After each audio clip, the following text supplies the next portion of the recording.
The Senate will come to order. The senators will please take their seats. Those persons not entitled to the privileges of the floor will kindly retire to the gallery. The senators and all in attendance will please stand and be led in prayer by the Reverend Matthew D. Bates, Centenary United Methodist Church, Richmond. Reverend Bates, welcome. Let us pray. God of power and might, God of justice and mercy, we assemble today as fellow citizens of this Commonwealth to thank you for the blessings you have bestowed on us and those who have come before us. We thank you for the gift of your creation. We are grateful for the beauty we enjoy each day and reminded that this beauty is pure gift. We thank you for abundant resources that sustain our lives, yet over which you appoint us to be faithful stewards. We thank you for the common ties and concerns that bind us together.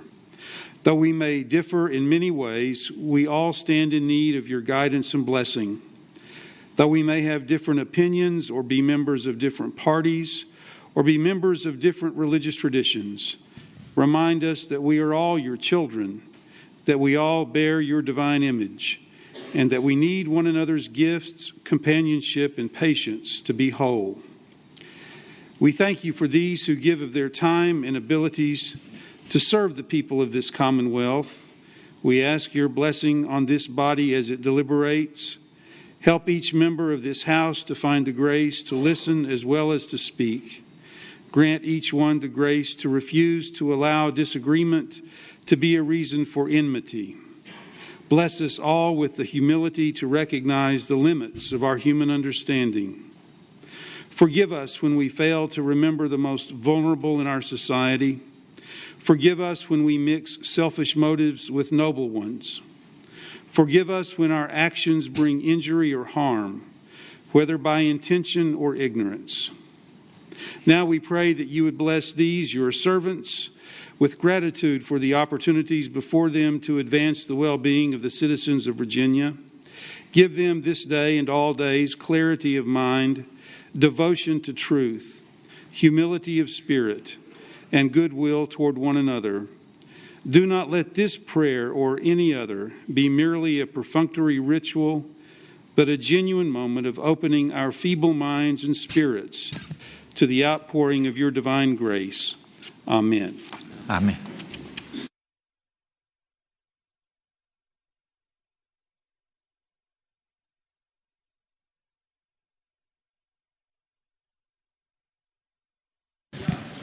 The clerk will call the roll. All those present will please vote aye. The clerk will close the roll. You have a quorum, Mr. President. Senate Journal for Wednesday, February 1st, 2017. Thank you, Madam Clerk. The junior senator from Richmond City, Senator McClellan, moves that the reading of the journal be waived. All in favor of the motion will record their votes aye. Those opposed, nor are the senators ready to vote. Have all the senators voted? Do any senators desire to change their votes? The clerk will close the roll. Ayes 38, noes 2. Ayes 38, noes 2. The reading of the journal is waived. The clerk will please report any communications from the House. The senator from James City County, Senator Norman. Thank you, Mr. President. I respectfully move that we waive the reading of any communications received from the House of Delegates. Thank you, Senator. The question is, shall the reading of the communications from the House of Delegates be waived? All in favor of the motion will record their votes aye. Those opposed, nor are the senators ready to vote. Have all the senators voted?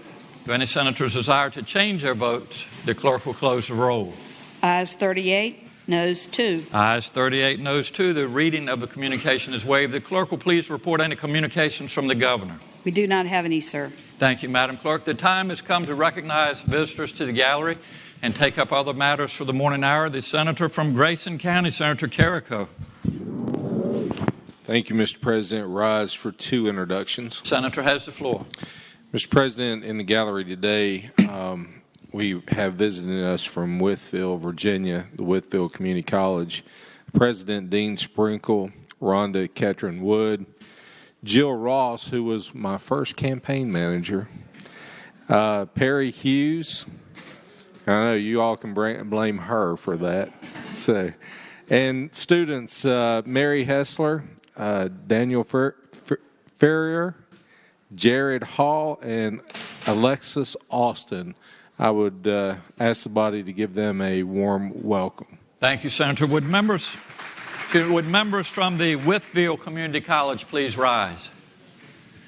Thank you all for making the trip with us this afternoon from the Great Southwest. And we have several groups from community colleges across the Commonwealth. As you all know, we have 23 great community colleges, and what a tremendous role they play in workforce development. So we appreciate all that you all do at Wytheville. I'd ask the members of the Senate to please join me in offering members from the Wytheville Community College the warm welcome of the Senate.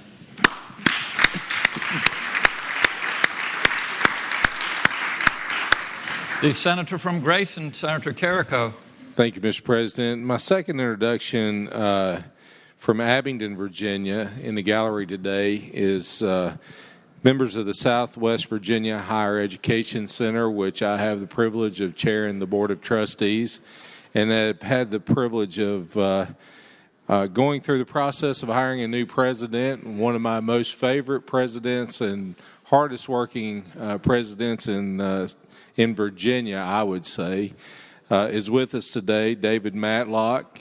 And with him are staff members Kathy Heidla, who I tested her patience through this whole process of hiring a new president, and Adam Talbert, who is a genius in many ways of keeping operations running there. And with them are two students, Matt Fisher and Brian Widener, who are VCU students, and they're working towards their degree in certified registered nurse anesthetist, or ever how you say that. And I'd like to anesthetist. Thank you.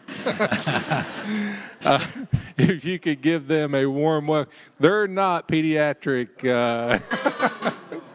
neurologists, I can Senator, say that. Don't take your cues from. I will not. I will not.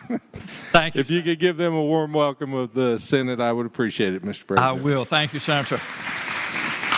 We have a lot of introductions, so I will make the introduction, then I'll ask you to join me in receiving them. So I appreciate that. Would members from the Southwest Virginia Higher Education Center please rise? Thank you all for being here, and thank you for training to be nurse anesthetists. So it is a difficult word to pronounce for some individuals, but we appreciate you making the trip here from the Great Southwest, and what a beautiful area the Commonwealth it is in Abington, and we wish you safe travels back to Abington. I'd ask the members of the Senate to please join me in offering members from the Southwest Virginia Higher Education Center the warm welcome of the Senate.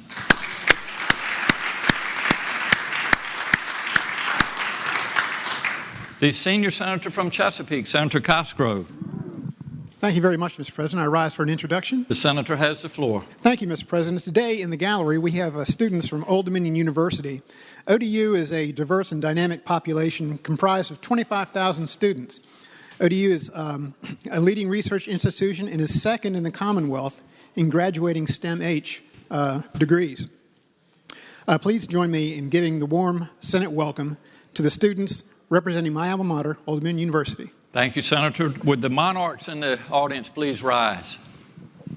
What a great group you all have, and enjoyed being with you this morning. And I know you all made an early trip from Norfolk, but Old Dominion University, we're so proud of what you all are doing. What a great educational opportunity you have. So we wish you the best in your endeavors. I'd ask the members of the Senate to please join me in offering members from the Old Dominion University monarchs the warm welcome of the Senate.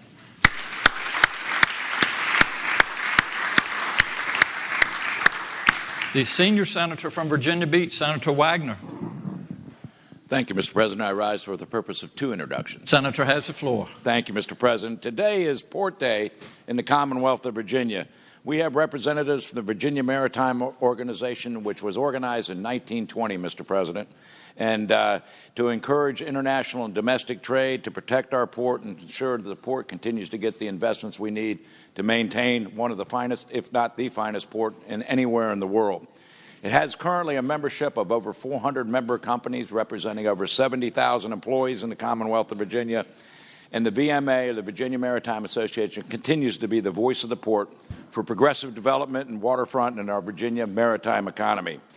We have joining us today, Mr. President, 5 members from the port. Captain Whiting Chisholm. Captain Whiting Chisholm is the head of the Virginia Pilots Association. Jim Diaz with Marine Repair Services of Virginia. Mike Lejeune from the Universal Leaf Tobacco Company. John Milliken, who is the current chairman of the Virginia Port Authority Board of Commissioners, and our own former delegate, Alan Diamondstein, who is also a member of the Board of Commissioners for the Virginia Port Authority. So, Mr. President, I'd ask that you give them a warm welcome for the Senate. I will. Thank you, Senator. Would members from the Virginia Maritime Association please rise? Thank you all for being here with us this afternoon and enjoyed meeting with you. And just as the senior senator from Virginia Beach said, the port is just such a vital part of our economy, and we want to keep it number one in the world. So, and I think I speak for all of us in the legislature in saying that. So appreciate all of your efforts. I'd ask the members of the Senate to please join me, and as well as Delegate Diamondstein, it's always great to see you. Please join me in offering the warm welcome to the Virginia Maritime Association.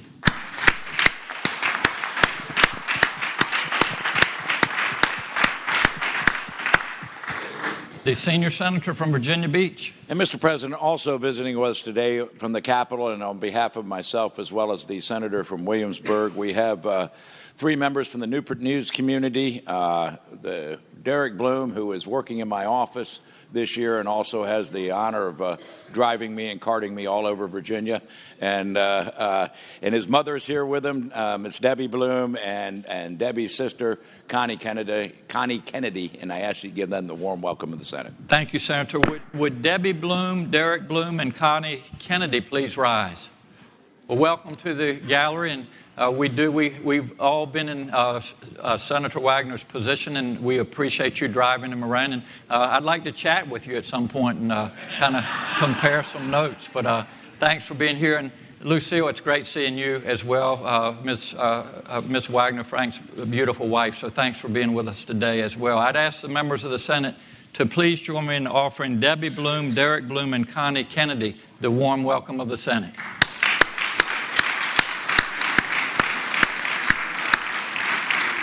The senator from Hanover, Senator McDougal. Mr. President, rise for the purposes of the introduction. The senator has the floor. Mr. President, on behalf of myself and the senator from, Western Henrico, we have with us in the gallery 2 individuals from Hanover, Scott Wyatt, who is on our Board of Supervisors, and Stephen Gerloff, who's one of our constituents, and his first time to the Capitol, I believe. Scott has been many times. They're down here to try to convince us of, or actually support how great the ideas we have coming out of the Capitol back to local government, and they're very excited to work with us on those. If you could offer them the warm welcome in the Senate. I will. Thank you, Senator. Would Scott Wyatt and Stephen Gerloff please rise? Thank you all for being with us. It's a great part of the Commonwealth in Hanover where you come from, and appreciate your service to the public as well. So we hope you have a great visit here in Mr. Jefferson's Capitol and enjoy your stay. I'd ask the members of the Senate to please join me in offering Mr. Scott Wyatt and Mr. Stephen Gerloff the warm welcome of the Senate.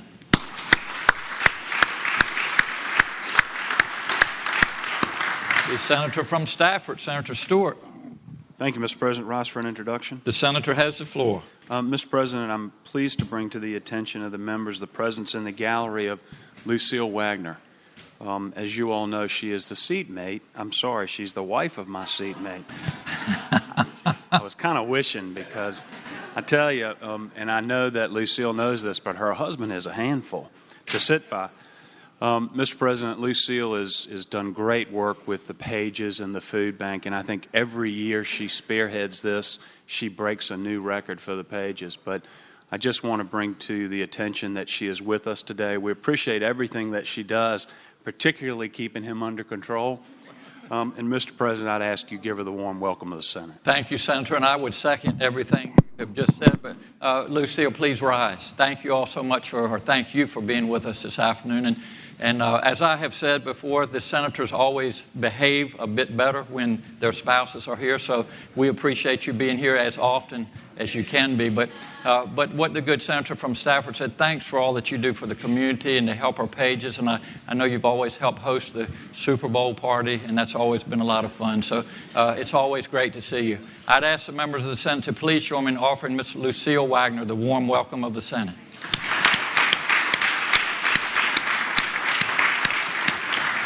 The senator from Chesterfield, Senator Chase.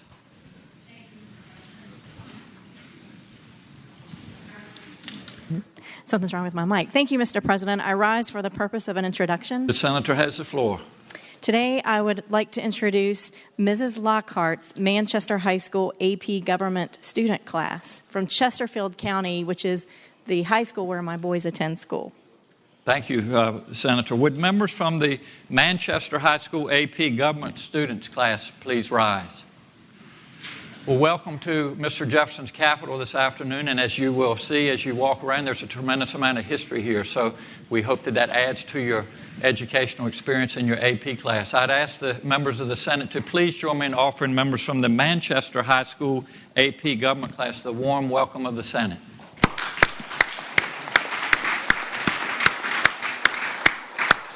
The junior senator from Richmond City, Senator McClellan.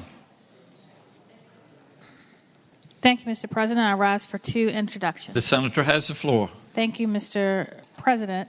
First, our invocation today was offered by the Reverend Matthew Bates from Centenary United Methodist Church here in the city of Richmond.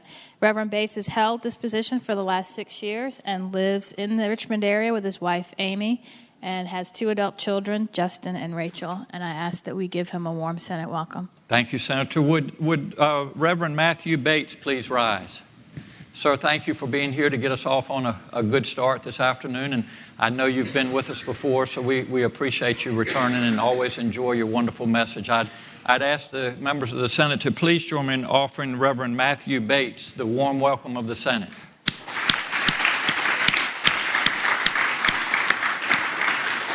The junior senator from Richmond City, Senator McClellan. Thank you, Mr. President. Also joining us in the gallery is the Highland Springs High School football team, who capped off an impressive season by winning the 2016 Virginia High School League Group 5A state championship.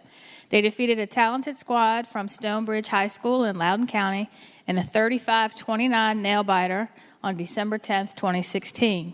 Led by head coach Lauren Johnson, the Springers played with discipline and focus despite facing family tragedy and the loss of their team mom, Angela Johnson, to win their second consecutive state title. I ask that we give these championship Springers a warm Senate welcome. Thank you, Senator. Would members from the Highland Springs championship football team please rise?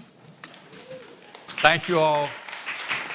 Thank you so much for visiting us this afternoon, and congratulations on a great year. You have much to be proud of, and there are a lot of us in the chamber that are played sports and are really avid sports fans, and we appreciate you all getting out and getting on the field and doing what you do. And you'll see as you get older, for a lot of us, the older we get, the better we work, and that's just the way it is. So congratulations, and we hope you have many more successful years in the future. I'd ask the members of the Senate to please join me in offering members from the championship team, the Highland Springs football, the warm welcome of the Senate.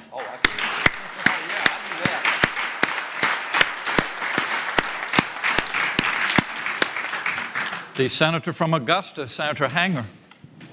Thank you, Mr. President. I rise for two introductions. Senator has the floor. Thank you, Mr. President. First, I'm pleased, and I believe in the gallery right now are members of the Department of Behavioral Health and Developmental Services System Lead Program, Mr. President. Mr. President, this program, System Lead, is a leadership training program that works to develop future leaders within the agency. This 9-month university-based leadership training certificate program exposes participants to all aspects of the Commonwealth's behavioral health and developmental services system and explores the nature of leadership and management of that system. This year's program includes 25 participants from around the Commonwealth, and for the first time, not only from behavioral health staff, but from the Community Service Board staff as well. Mr. President, I would ask you to offer the warm greetings of the Senate to this group. Well, thank you, Senator. Would members from the Department of Behavioral Health and Developmental Services System Lead class please rise? Well, thank you all so much for visiting us this afternoon. And just as a good senator from Augusta said, mental health issues are on the forefront in Virginia right now, and we have a lot of challenges, so we appreciate everybody working together to make sure that all of those with mental illness have access to affordable and quality care. So we appreciate you being part of that. I'd ask the members of the Senate to please join me in offering members from the Department of Behavioral Health and Developmental Services System Lead Class the warm welcome of the Senate.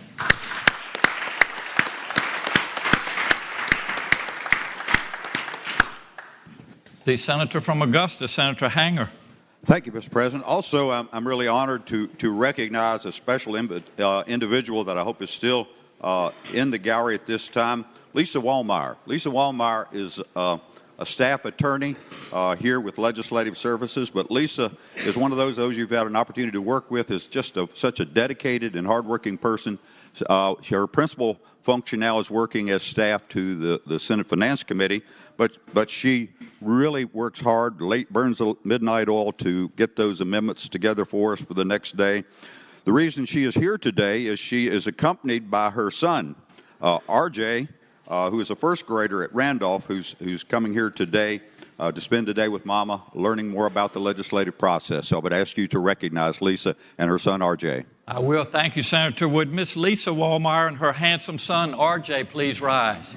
Wow. Thank you so much for being with us this afternoon. And I know you must be doing well in the first grade and thinking about all those things that you want to do when you grow up. So keep studying hard, keep listening to your teachers, and always obey your mom and dad, and you'll be in great shape. So I'd ask the members of the Senate to please join me in offering Miss Lisa Wallmeyer and her son, RJ, the warm welcome of the Senate.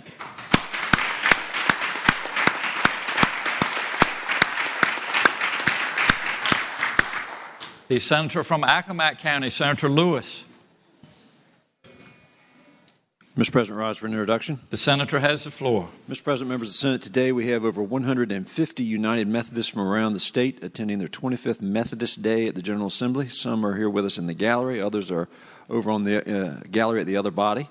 And along with them is their new Bishop Sharma Lewis. They have been visiting their senators, sitting in committee meetings, researching bills, and becoming familiar with all the buildings here on the campus. Their theme for the day is 25 years of faith and justice, and they hope to continue putting their faith to work for the next 25 years. So with that, Mr. President, I hope you will join me in giving them the warm welcome of the Senate. Thank you, Senator. Would members from the United Methodist delegation please rise? Senator, they may be viewing from another room, but we certainly appreciate them being on the Capitol today, and we hope you all have a great visit to Mr. Jefferson's Capitol. I'd ask the members of the Senate to please join me in offering members from the United Methodist delegation the warm welcome of the Senate.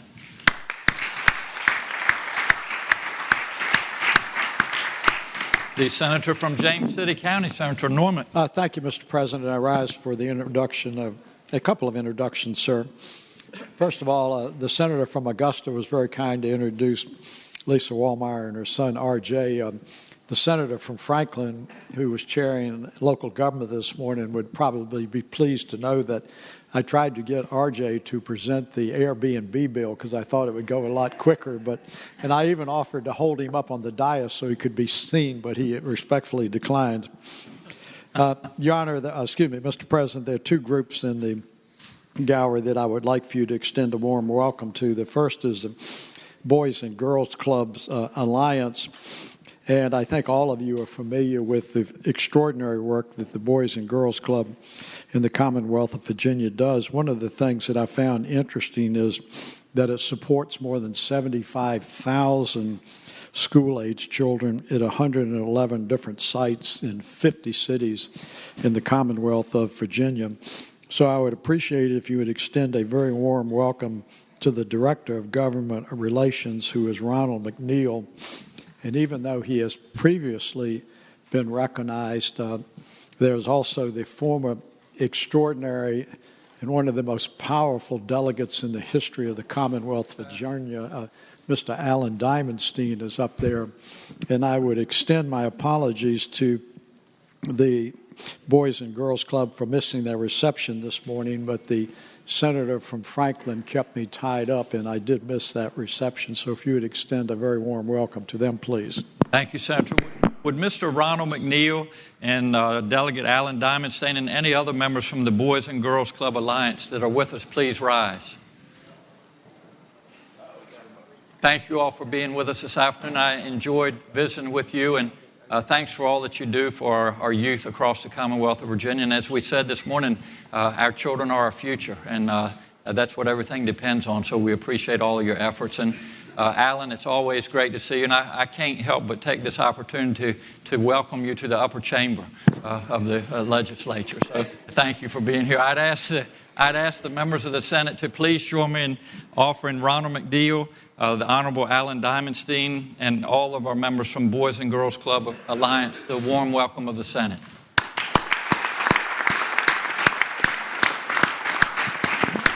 The Senator from James City County, Senator Norman.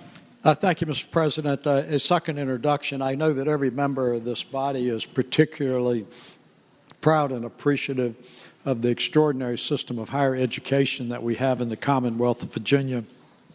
And one of the real stalwarts of our higher education system is the community college system.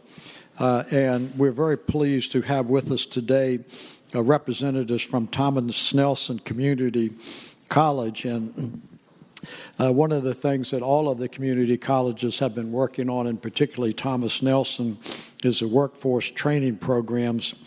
And through various industry partnerships, Thomas Nelson has been able to respond to the community needs and expand the opportunities for multi-skilled technicians. Currently, Thomas Nelson is serving over 14,000 students in our area. They have quite a delegation with them today, Mr. President. But if you would please extend a very warm welcome to all of the representatives of Thomas Nelson Community College, which includes John Deaver, the president, Mr. John McMillan, who is the chair of the local board, and a gentleman who served on the James City County Board as supervisor, has been a much more distinguished career than I did, and that's the vice chairman, Mr. Bruce Goodson. Thank you, Senator. Would members from Thomas Nelson Community College please rise?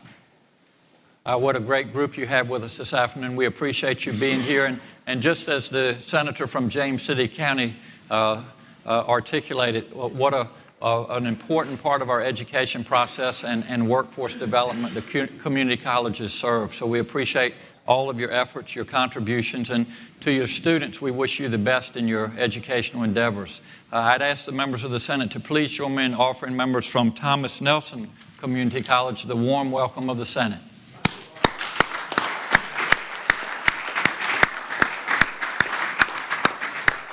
The senator from Northern Fairfax County, Senator Howe.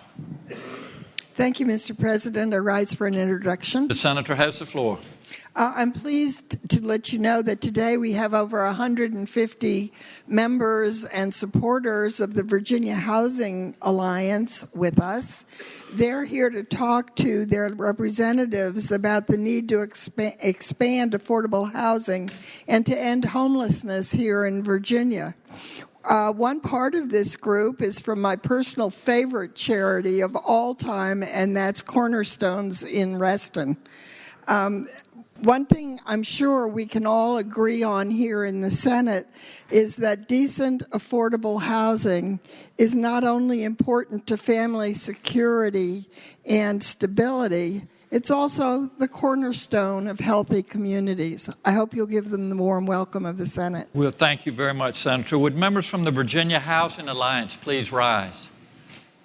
Thank you all so much for being with us, and thanks for all the work that you all have done to make sure that everybody does have a roof over our head. And, you know, one of the groups that we sometimes don't mention is our veterans. And I know that you all have been very helpful in making sure that all of our veterans of this great country have homes to live in. So thanks for all your efforts. Thanks for being here today. I'd ask the members of the Senate to please join me in offering members from the Virginia Housing Alliance the warm welcome of the Senate.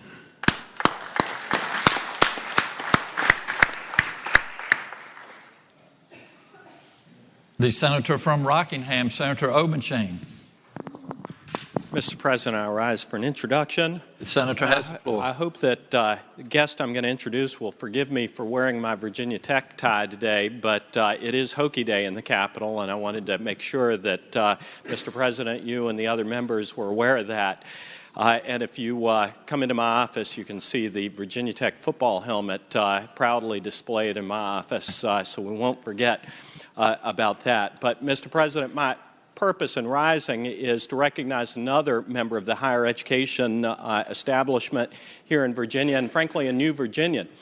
We in Harrisonburg are home to the Harrisonburg community, are home to 4 colleges and universities, and one of them is a university with great and proud history, and that's Eastern Mennonite University. It was founded in 1917 as Eastern Mennonite Seminary, and noting that it's Black History Month, it's noteworthy that in 1948, Eastern Mennonite became one of the first Southern colleges and universities to admit a black student, and they're very proud of that part of their heritage. Also, they contribute in a lot of ways to the diversity that we have in Harrisonburg, and you may not think of Harrisonburg as being a very diverse area. However, we have over 70 languages spoken in our city public schools.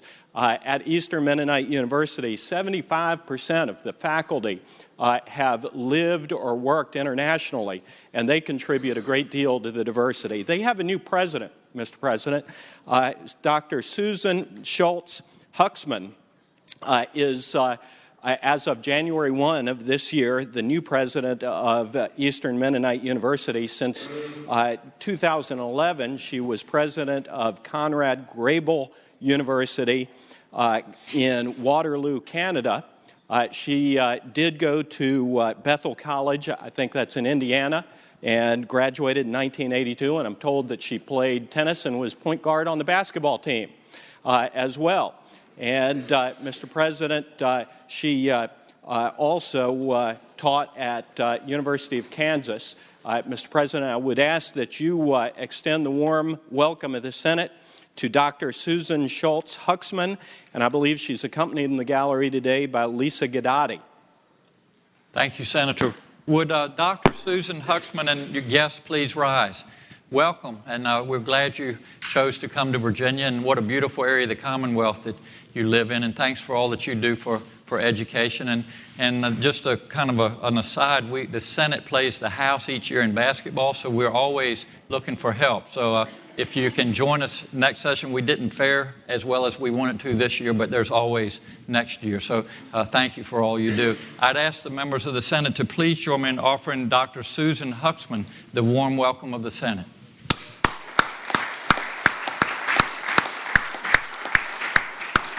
The Senator from Williamsburg, Senator Mason. Thank you, Mr. President. I rise for the purpose of an introduction. The Senator has the floor. Mr. President, we have with us today students from the William and Mary Law Coastal Policy Center, led by their director, Elizabeth Andrews. We were fortunate to have you, as you remember, Mr. President, speak to the annual conference that was themed Living with the Water, which brought together a number of experts to discuss some of our most pressing issues facing Virginia's coastal areas: changing development pressures, sea level rise, conflicting uses of water, and depleting groundwater resources. They are also going to join us this afternoon in our Agricultural, Conservation, and Natural Resources Committee to see how we make policy. And, Mr. President, I hope you will welcome these young students, and we can use their help. I will. Thank you, Senator. Would members from the William and Mary Coastal Policy Center class please rise? Well, thank you all for joining us this afternoon. And as the good senator from Williamsburg said, sea level rise is something that we all are very aware of and that we all need to wrap our arms around because it significantly affects Virginia and especially Hampton Roads. So thanks for all the great work that you're doing. I'd ask the members of the Senate to please join me in offering our guests from William and Mary the warm welcome of the Senate.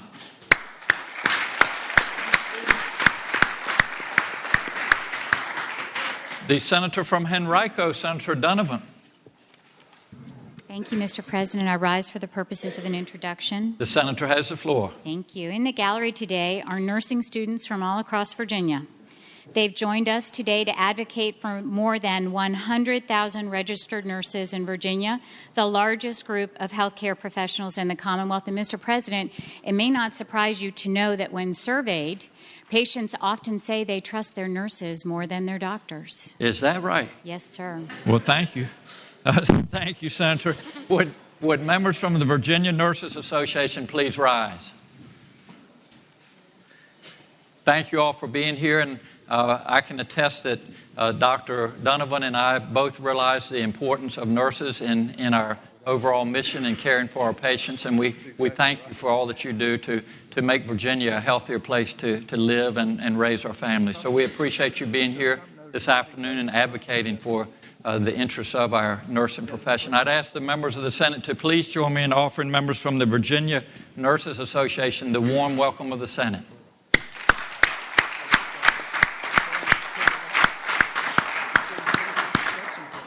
The senator from Roanoke City, Senator Edwards. Mr. President, I rise for two introductions. The first senator has the floor. The first introduction we have in the gallery, one of our distinguished members of Roanoke City Council, who was just elected last spring, Michelle Dykstra. And Michelle Dykstra this morning, her eloquence and her persuasiveness were instrumental in convincing the local government committee to report out a bill very important to the citizens of Roanoke. And so I want to thank her for that. And also I learned this morning that Michelle's mother, whom I've known for many years, is a very close friend of the mother of the senator from Eastern Fairfax. And so, Mr. President, I would hope you would give Michelle Dykstra, a very distinguished and very important member of Roanoke City Council, the warm welcome of the Senate. Thank you, Senator. Would Michelle Dykstra please rise if you're with us? Michelle, welcome, and thanks for making the trip from the Star City. We hope all is well there, and we appreciate your public service as well. So thanks for visiting us this afternoon. I'd ask the members of the Senate to please join me in offering Ms. Michelle Dykstra the warm welcome of the Senate.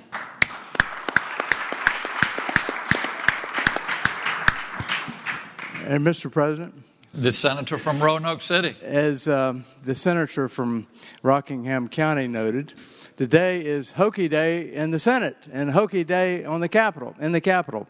Mr. President, we have with us members of the Student Government Association from Virginia Tech in the gallery. The Student Government Association at Tech was founded in 1966, and they celebrated their 50th anniversary last April in 2016. The Student Government Association is committed to facilitating student activities, promoting academic freedom and academic responsibility, and acting as a liaison between the students, the faculty, and the administration. The Virginia Tech Student Government Association, Mr. President, is committed to fostering awareness of students' positions on the campus and in local, state, and national communities, and I can tell you they do an outstanding job. So, Mr. President, please join me in congratulating and welcoming members of the Virginia Tech Student Government Association. Thank you, Senator. Would members from the Virginia Tech Student Government Association please rise? Thank you all for being with us, and go Hokies, right? Yeah, so I was just out in Blacksburg on New Year's Eve. I officiated a wedding, and what a beautiful campus you have there. And by the way, if anybody's interested in getting married, I'm your man. So think of that. But just all kinds of educational opportunities that you have at Virginia Tech, and we wish you the best in your educational endeavors. I'd ask the members of the Senate to please join me in offering members from the Virginia Tech Hokies the warm welcome of the Senate.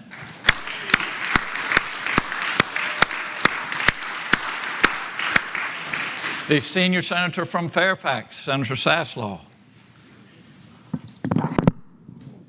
Mr. President, members of the Senate, I would hope, Mr. President, you could extend a welcome here today to a group from Northern Virginia. It's the Northern Virginia Black Chamber of Commerce, and I would ask that you extend a welcome to them to the Senate of Virginia. I will, Senator. Thank you. Would members from the Northern Virginia Black Chamber of Commerce please rise?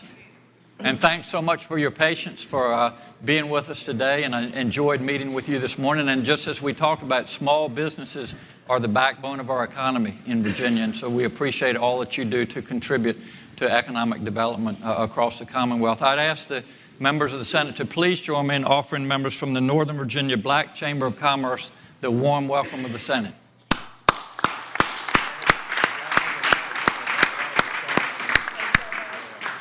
And there may be some other guests that we have not recognized, but we certainly welcome you to our gallery today. Is there any other business for the morning hour? Seeing none, the clerk will please call the calendar. Senate calendar for Thursday, February 2nd, 2017. Uncontested calendar, Senate bills on third reading. The senator from James City County, Senator Norman. Good evening, Mr. President. I would respectfully move that all the Senate bills on the third reading on the uncontested calendar, including all Senate bills on pages 1 through 4, including Senate Bill 919 through Senate Bill 1352, be placed on their final passage in the block. Any senator that desires to remove a bill from the block and not pass it by for the day should please do so after the clerk has read the number of that bill. Thank you, Senator. The question is, shall the Senate bills on the uncontested calendar, third reading, pages 1 through 4, Senate Bill 919 through Senate Bill 1352, be placed upon their final passage in the block, with the understanding that any senator desiring a bill removed from the block will do so after the clerk has read the number of the bill?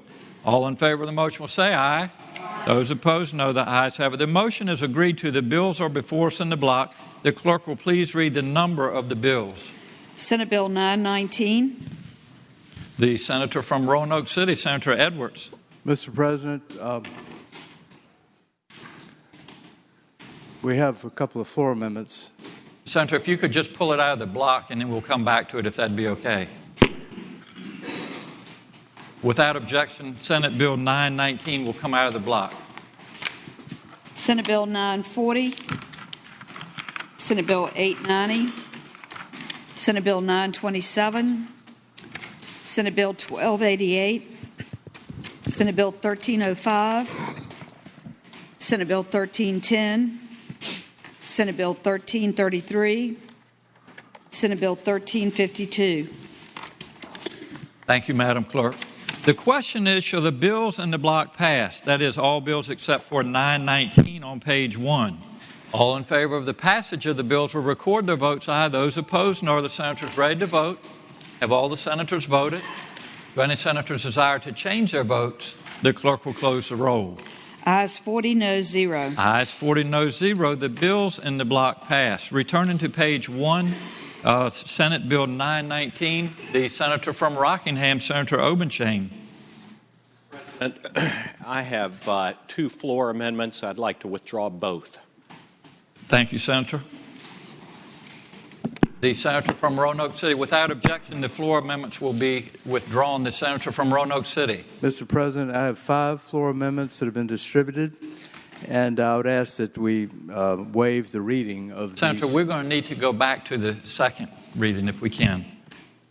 All right, I move that we suspend the rules and to reconsider the engrossment of and passage to the third reading, the Senate Bill 919. Thank you, Senator. The question is, shall the vote by which Senate Bill 919 was engrossed and advanced to its third reading be reconsidered? All in favor of the motion will record their votes aye. Those opposed, no. Are the senators ready to vote?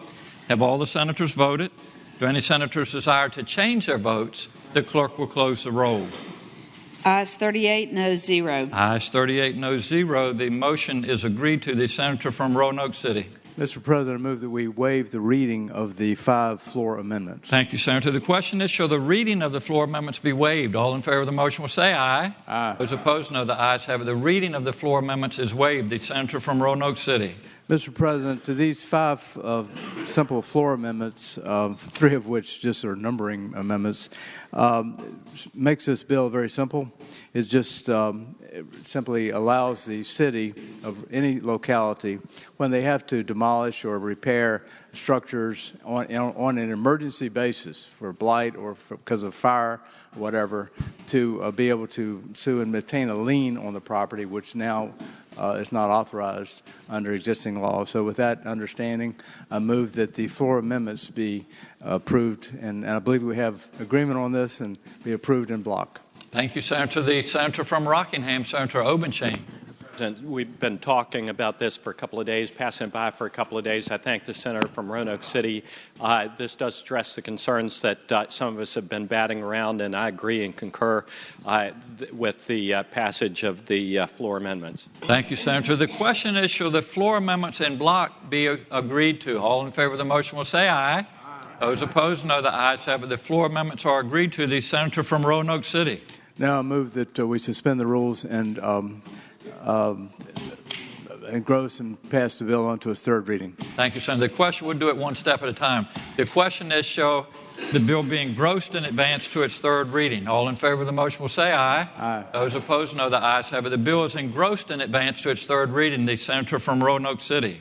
Now, Mr. President, I move that the constitutional reading be dispensed. Thank you, Senator. The question is, shall the rules be suspended and the third constitutional reading be dispensed with? All in favor of the motion will record their votes aye. Those opposed, no. Are the senators ready to vote? Have all the senators voted? If any senators desire to change their votes, the clerk will close the roll. Ayes 40, noes 0. Ayes 40, noes 0. The motion is agreed to. The senator from Roanoke City. Mr. President, I move that Senate Bill 919 as amended be passed. Thank you, Senator. The question is, shall Senate Bill 919 pass? All in favor of the motion will record their votes aye. Those opposed, no. Are the senators ready to vote? Have all the senators voted? Do any senators desire to change their votes? The clerk will close the roll. Ayes 40, noes 0. Ayes 40, noes 0. The bill passes. Regular calendar, Senate bills on third reading. Senate Bill 1128, a bill relating to the Virginia Freedom of Information Act, failure to respond to requests for records, rebuttable presumption. Mr. President, can Senate Bill 1128 go by for the day? Without objection, Senate Bill 1128 will go by for the day. Senate Bill 1441, a bill relating to absentee voting eligibility of persons whose polling place prohibits firearms. The senior senator from Richmond City, Senator Sturdivant. Mr. President, I move that the bill pass, and speaking to that bill. The senator has the floor. Mr. President, Senate Bill 1441 is an absentee voting bill. It entitles any person who may otherwise lawfully carry a firearm to vote absentee if their polling place is located in what is essentially a gun-free zone or other private property that does not allow firearms. Thank you, Senator. The question is, shall Senate Bill 1441 pass? All in favor of the motion will record their votes aye. Those opposed, no. Are the senators ready to vote? Have all the senators voted? Do any senators desire to change their votes? The clerk will close the roll. Ayes 25, noes 14. Ayes 25, noes 14. The bill passes. Senate Bill 1077, a bill relating to issuance of disabled parking placards. The senior senator from Bath County, Senator Deeds. Mr. President, I move the bill pass. You will recall that this is a bill we had some discussion about yesterday. This bill doesn't expand the types of conditions or disorders for which somebody may already qualify for a disability placard. The law already has provisions for mental impairments. This bill simply expands the list of professionals who can sign an application on behalf of a patient. Under existing law, a patient would need to schedule an additional appointment with a physician using time, money, and a physician's valuable time simply to comply with the law. All to obtain a signature from someone who, while a valuable partner in the overall health of the patient, is not the practitioner treating the patient for the qualifying condition. And as I explained to you yesterday, this bill was brought to me by a lady who was kidnapped by a serial killer. She was kidnapped from a parking building, and she has a particular issue with parking. She sees a licensed clinical social worker, and I guess in an ideal world, she would see a doctor as well on a regular basis, but we don't live in an ideal world, and this is where she gets her care. I renew my motion that the bill pass. Thank you, Senator. The senator from Arlington, Senator Favola. Thank you, Mr. President. Speaking to the motion that the bill pass. Senator has the floor. I encourage the ladies and gentlemen of the Senate to support this measure. I just remind the Senate that there are several medical professionals who can actually make this determination about whether a handicap placard is available, and a mental health professional would fall in line with those who are already qualified to make this determination. We have a physician assistant, a nurse practitioner, a chiropractor, and a podiatrist. And a mental health worker, I think, would certainly qualify and be able to apply the criteria that already exists in the law. I do want to say that some constituents did visit me after hearing the debate on the amendment yesterday and indicated that conditions such as post-traumatic stress syndrome, if individuals are if there's a trigger that goes off in their psyche, which could cause pretty negative behavior, perhaps in an unlit garage or in a parking lot that may be unlit.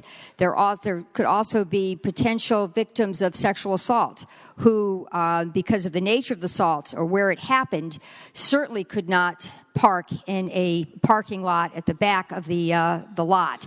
So these are just some real-life examples of how individuals have situations that certainly would qualify.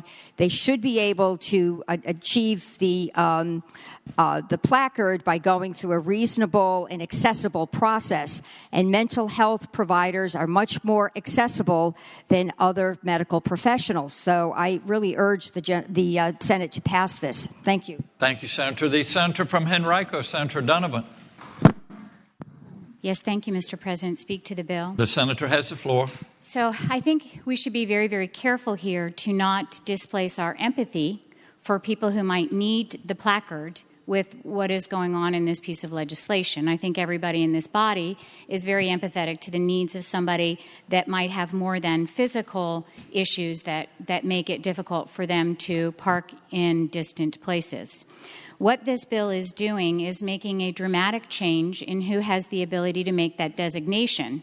And to my knowledge, mental health professional is not very clearly defined in the code in any way.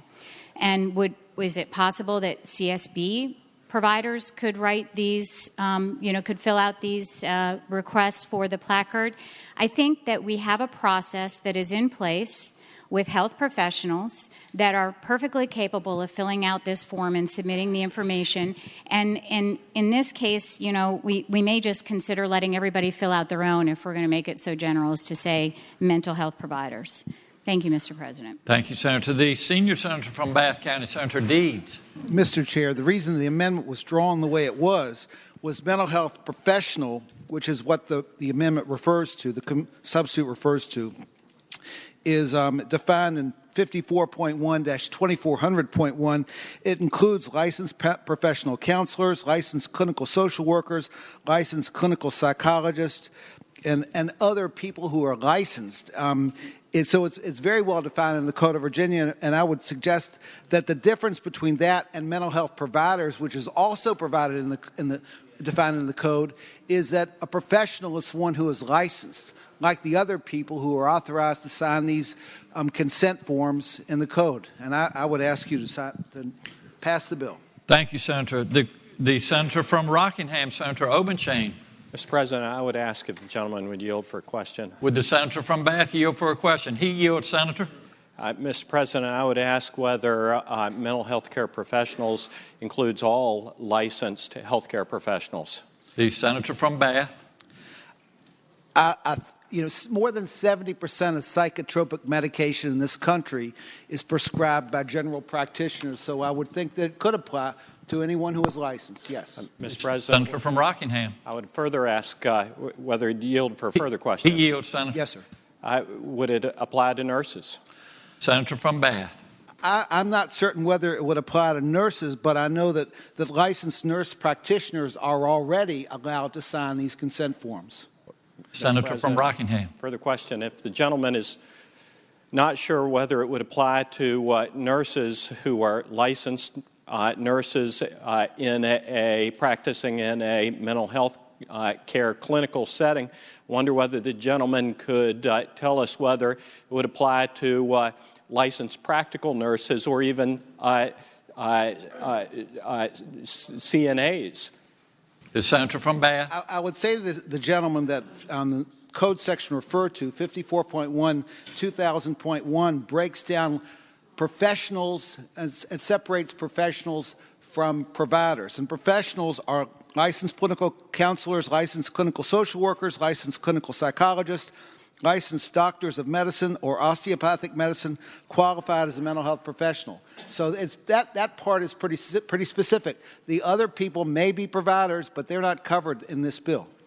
Senator from Rockingham. The list that the gentleman just read said license. It's defining the term with the term that's in the definition, license, mental health professionals. Mr. President, I just would submit that we have no idea what this opens it up to, and I just would submit that this is not a prudent move. Thank you, Senator. The question is, shall Senate Bill 1077 pass? All in favor of the motion will record their votes aye. Those opposed, no. Are the senators ready to vote? Have all the senators voted? Do any senators desire to change their votes? The clerk will close the roll. Ayes 20, noes 20. Ayes 20, noes 20. The chair votes yes. The bill passes. Senate Bill 1395, a bill relating to small renewable energy projects, environmental permits by rule process. The senior senator from Virginia Beach, Senator Wagner. Thank you, Mr. President. Senate Bill 1395 modifies the existing permit by rule for renewable energy projects around the state. It increases the permit by rule limitation to 150 megawatts, and it's been as a result of a commission or a group of stakeholders from all sides getting together, and it's one of their agreement projects. And with that explanation, I ask that the bill pass. Thank you, Senator. The question is, shall Senate Bill 1395 pass? All in favor of the motion will record their votes aye. Those opposed, no. Are the senators ready to vote? Have all the senators voted? Do any senators desire to change their votes? The clerk will close the roll. Ayes 36, noes 3, Rule 36-1. Ayes 36, noes 3, Rule 36-1. The bill passes. Senate Bill 1066, a bill relating to petition for writ of actual innocence. The senior senator from Bath County, Senator Deeb. Mr. President, I move the bill pass and speaking to the bill. Senator has the floor. Under current law, people convicted of Class 1 and Class 2 felonies and serving life sentence can apply for an actual writ of innocence when there's, and certain other felons, if they've pled not guilty, can apply for a writ of actual innocence to the Supreme Court if there's biologic evidence that shows they aren't guilty. What this bill does, very simply, is makes that writ available to anyone convicted of a felony. If there's biological evidence that shows they are not guilty, they can apply to the court for a writ of actual innocence. Thank you, Senator. The question is, shall Senate Bill 1066 pass? All in favor of the motion will record their votes aye. Those opposed, no. Are the senators ready to vote? Have all the senators voted? Do any senators desire to change their votes? The clerk will close the roll. Ayes 24, noes 16. Ayes 24, noes 16. The bill passes. Senate Bill 1152, a bill relating to parole eligibility for certain offenders convicted of felony offense committed while juveniles. The senator from Western Fairfax County, Senator Morrison. Thank you, Mr. President. I move that the bill pass. Speaking to the measure. The senator has the floor. Thank you, Mr. President. This bill has been evolving over the past 12 years. What this legislation seeks to do is align the Virginia Code with the Supreme Court and Appeals Court decisions regarding the sentencing of juveniles. As amended in committee, this makes it possible for a juvenile convicted of a felony and is sentenced to 25 years or more after they have served at least 25 years of their sentence be eligible for parole. This is an eligibility, an opportunity, certainly no guarantee of release. The United States Supreme Court in multiple cases has ruled that juveniles must be treated differently from adults when it comes to being sentenced to life without parole. Starting with Roper v. Simmons, a landmark decision in which the Supreme Court of the United States held that it is unconstitutional to impose capital punishment for crimes committed by a juvenile, we certainly knew at that point in time that juveniles should be considered differently. In 2010, the U.S. Supreme Court ruled in Graham versus Florida that the Eighth Amendment prohibits life without parole for juveniles convicted of non-homicide offenses. Instead, the court said there must be a realistic and meaningful opportunity to attain release based on demonstrated maturity and rehabilitation. In 2012, the U.S. Supreme Court ruled in Miller versus Alabama that mandatory sentences of life without the possibility of parole for a juvenile in a homicide case violated the Eighth Amendment, stating that a sentencing procedure must consider the juvenile's youth status, mitigating factors, and that life without parole should be used in the rarest of occasions. In 2016, the U.S. Supreme Court in Montgomery versus Louisiana ruled that Miller was retroactive, and any juvenile given a mandatory sentence of life without parole needed to be provided a resentencing hearing or be provided an opportunity at parole, and it reiterated that life without parole ought to be reserved for those who are found to be irredeemable.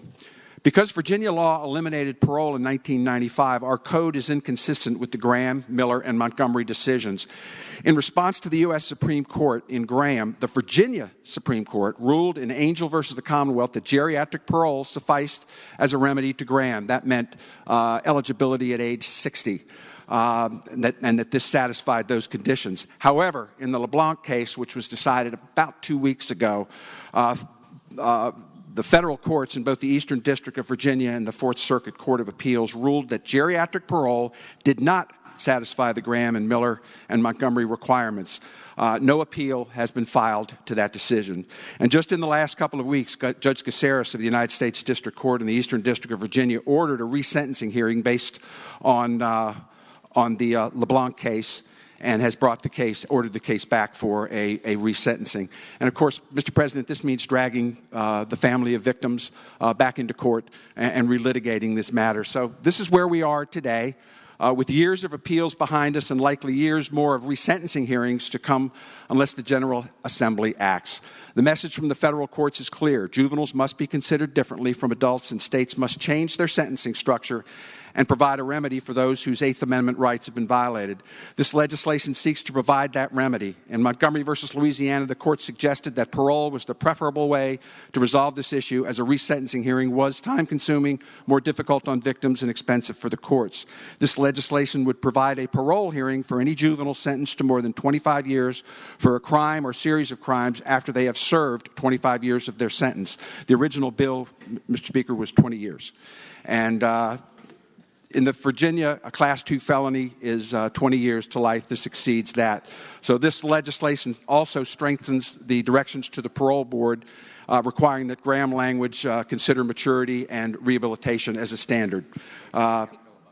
There we go. At any rate, it's time we have to make this decision. I apologize for taking up the body's time, but this is complicated legislation. This is a serious policy decision.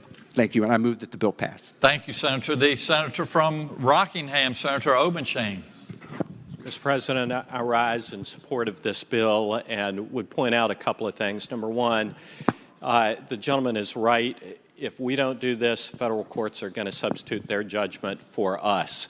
Number two, this is not automatic. It does not create an automatic release after 25 years. It simply requires a hearing after 25 years. Third, it sets standards and strict standards requiring not only a demonstration of maturity but also a demonstration of rehabilitation. It was drawn tightly. It is supported by the Virginia Association of Commonwealth's Attorneys, and if we want to control our destiny in this regard as opposed to some lifetime appointee to the federal bench, this is probably something that is due. Thank you, Senator. The senator from James City County, Senator Norman. Thank you, Mr. President. I supported the bill in committee after listening to that extensive historical recitation of it, but after listening to it again this morning, I have decided that I don't understand it and will vote against it. Thank you, Senator. The question is, shall Senate Bill 1152 pass? All in favor of the motion will record their votes aye. Those opposed, no. Are the senators ready to vote? Have all the senators voted? If any senators desire to change their votes, the clerk will close the roll. Ayes 28, noes 12. Ayes 28, noes 12. The bill passes. Senate Bill 1172, a bill relating to fair enforcement inspectors. The senator from Petersburg, Senator Dance. Thank you, Mr. President. I move the bill pass and speaking to the bill. The senator has the floor. This bill would provide for the appointment of fair enforcement inspectors to enforce payment of fares for use of mass transit facilities operating anywhere in the Commonwealth of Virginia. Currently, fair enforcement inspectors may be appointed only in Planning District 8. They received this right in 2014, and this bill would allow others, those localities that would wish to do so and had a transit system to create such position. And, Mr. President, we didn't hear any opposition from stakeholders in committee, and several of the Commonwealth's transit operators from Richmond and Norfolk were there to speak on the need for this fair enforcement inspection. I'm trying to be brief. I move the bill pass. Thank you, Senator. The question is, shall Senate Bill 1172 pass? All in favor of the motion will record their votes aye. Those opposed, no. Are the senators ready to vote? Have all the senators voted? Do any senators desire to change their votes? The clerk will close the roll. Ayes 30, noes 10. Ayes 30, noes 10. The bill passes. Senate Bill 1188, a bill relating to driver's license suspensions for certain non-driving related offenses. Senator from Roanoke City, Senator Edwards. Mr. President, I move that the bill pass. And by way of explanation, the senator has the floor. Mr. President, Senate Bill 1188 simply provides for the elimination of the suspension of a driver's license for non-driving related offenses, such as some drug offenses, for example. And it would also remove the suspension of driver's licenses for failure to pay a court cost and a fine, again, in non-driving related cases, such as trespass or shoplifting. Three considerations, Mr. President. First of all, the general principle of law that the punishment should fit the crime, I think, is common sense. And for suspending a license for a non-driving related offense just doesn't fit, doesn't make sense. Secondly, Mr. President, is the principle that the reality that many people have to drive to work in order to pay the fines and the costs to support their family. And unfortunately, many people find themselves, poor people especially, in a dilemma. Either you go to work, support your family, pay your fines, or you go ahead and drive on a suspended license and then maybe get caught, and then there's a vicious cycle for people who are poor. So, Mr. President, it makes all the sense in the world that we go back to the way the law used to be and not have a suspension of license in these situations. Mr. President, we have in Virginia now over 200,000 persons whose licenses are suspended for non-driving related convictions. And I'm told that there are over additional 650,000 people whose licenses are suspended only for non-payment of costs and fines. So, Mr. President, with that explanation, I move that the bill pass. Thank you, Senator. The question is, shall Senate Bill 1188 pass? All in favor of the motion will record their votes aye. Those opposed, no. Are the senators ready to vote? Have all the senators voted? Do any senators desire to change their votes? The clerk will close the roll. Ayes 26, noes 14. Ayes 26, noes 14. The bill passes. Senate Bill 1227, a bill relating to the Drug Treatment Court Act eligibility. The senator from Southern Fairfax County, Senator Barker. Mr. President, I move that Senate Bill 1227 pass. And speaking to the bill, senator has the floor. Mr. President, members of the Senate, what this bill does is results in one additional category of individuals who are potentially eligible to go to have cases heard in drug courts. It is individuals who have broken into a house that is a dwelling that is occupied, and with the intent to commit any misdemeanor other than assault and battery or trespass, and without a deadly weapon being there. Drug courts have been extraordinarily successful, substantially reduced cost to the Commonwealth and the localities with lesser incarceration, have very low recidivism rates, and this would add this one category of individuals. The local Commonwealth's attorney would still have absolute veto power on who goes into drug court, but it would at least allow the local Commonwealth's attorney, should they choose to handle these people in drug court. Thank you, Senator. The question is, shall Senate Bill 1227 pass? All in favor of the motion will record their votes aye. Those opposed, no. Are the senators ready to vote? Have all the senators voted? Do any senators desire to change their votes? The clerk will close the roll. Ayes 40, noes 0. Ayes 40, noes 0. The bill passes. Senate Bill 1342, a bill relating to district courts' attorney fees. The senator from Eastern Fairfax County, Senator Surville. Thank you, Mr. President. I move the bill pass. And speaking to the bill. Senator has the floor. Thank you, Mr. President. Senate Bill 1342, ladies and gentlemen, is a bill which basically clears up a jurisdictional question in General District Court. Our General District Courts only have jurisdiction over cases worth $25,000 or less. This makes clear that if you're claiming attorney's fees, it can be attorney's fees out of either a contract or a statute and not just a contract. There's been some confusion about that. And it also makes it clear how attorney's fees are considered if somebody appeals from general district court to circuit. I'd hope the body would approve the bill. Thank you, Senator. The senator from Hanover, Senator McDougal.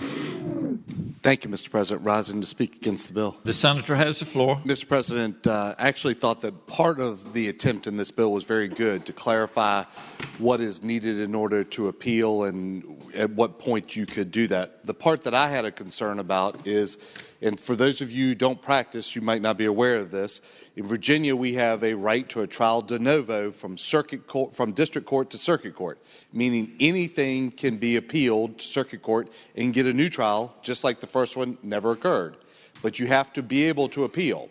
If this bill is to pass in its current form, that means that you have to post a bond for not only what the judgment was in district court, but also for the attorney's fees that were awarded in district court.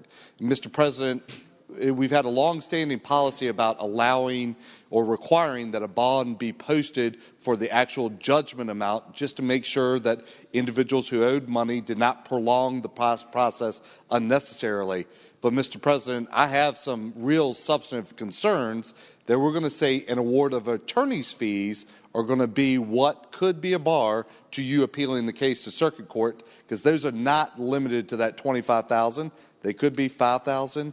They could be $10,000, could be $15,000.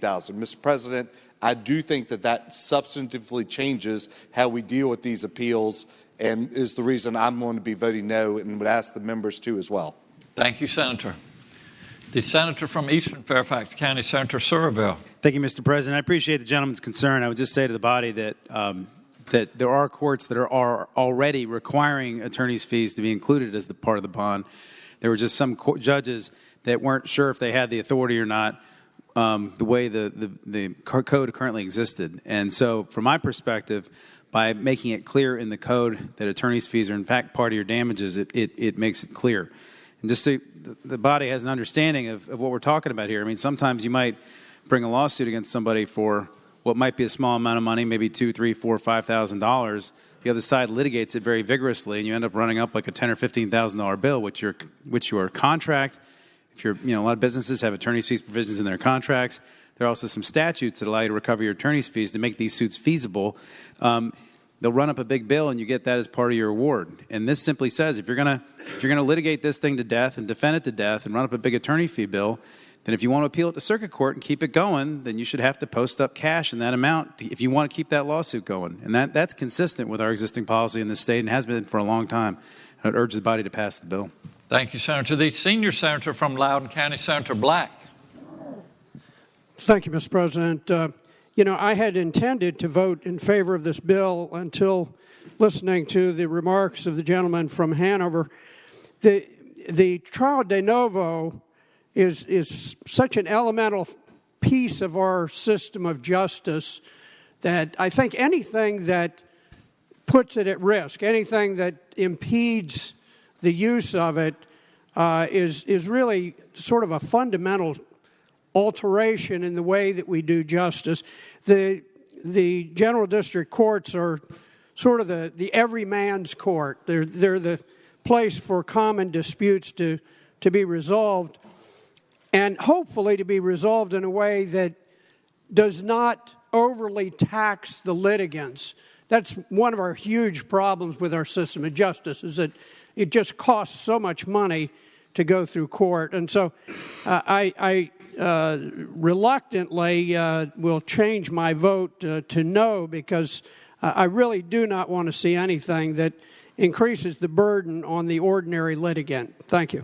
Thank you, Senator. The senator from Fairfax City, Senator Peterson. Thank you, Mr. President. Rise to speak to the bill. Senator has the floor. Mr. President, ladies and gentlemen, I hesitate to support my law partner on this, but he's right. Basically, what happens in a GDC case is if you win the case, the other side has a right to have an entirely new trial at the circuit court, but they have to bond out the result. Now, the result is up to $25,000, and then you can be awarded attorney's fees on top of that. Quite frankly, up in our part of the state, judges already require the bond to cover that part. So what he's trying to do is clarify. But here's the point. If you get a judgment for up to $25,000 and you get an attorney's fees award on top of it, and typically it's in a landlord, well, or in a contract-based situation where the attorney's fees will be a portion, maybe it's 25% or 20% of the overall amount, you're already going to go out and get a bond. And when you get a bond, you typically put up 10%. So you're putting up 10% of $25,000 or 10% of $30,000 or 10% of $31,500. The actual effect is not much to the debtor. It does make a difference, however, to the creditor, because if you don't get that part secured and then you win the case in circuit court, you then got to go into a garnishment proceeding to get the balance of the money. So you're going to have to spend $3,000 to get $5,000. You're better off just having them get a full security for the judgment on the front end rather than have to file multiple lawsuits to try and get all the money back. So, again, this is more explanation than what's needed, so I'm sure I'm going to get chastised for it. But really, this is trying to just simplify litigation by having one bond required and not multiple bonds. Thank you. Thank you, Senator. The senator from Stafford, Senator Stewart. Thank you, Mr. President. Speaking to the bill. The senator has the floor. Mr. President, I just stand to concur with the two gentlemen from Fairfax, and they've said everything I think that needs to be said. There's been a little more made out of this than really needs to be made. But there's one important thing that everybody needs to remember. The judge actually determines what a reasonable amount of attorney's fees is, and the judge sets that amount in the case. Judge not going to set an amount that's a burden to anybody if they have to include it in the appeal bond. So with that, I hope we pass the bill. Thank you, Senator. The senator from Northern Chesapeake, Senator Spruill. Thank you, Mr. President. Mr. President, I'd like to know, Mr. President, can someone who is a lawyer explain to me, is this a bill for lawyers to make money? If not, I need to know exactly how to vote. I'm trying to understand. I noticed all lawyers are talking. So can someone explain to me, I need to know, what about a person like me who's not a lawyer? Can someone explain to me, this is a lawyer's bill, it's a bill that help me? Please, anybody. Senator, the floor has gone quiet. It's time to vote. The question is, shall Senate Bill 1342 pass? All in favor of the motion will record their votes aye. Those opposed, no. Has the Senate voted? Have all the senators voted? Do any senators desire to change their votes? The clerk will close the roll. Ayes 26, noes 14. Ayes 26, noes 14. The bill passes. Uncontested calendar, Senate bills on second reading. Senator from James City County, Senator Norman.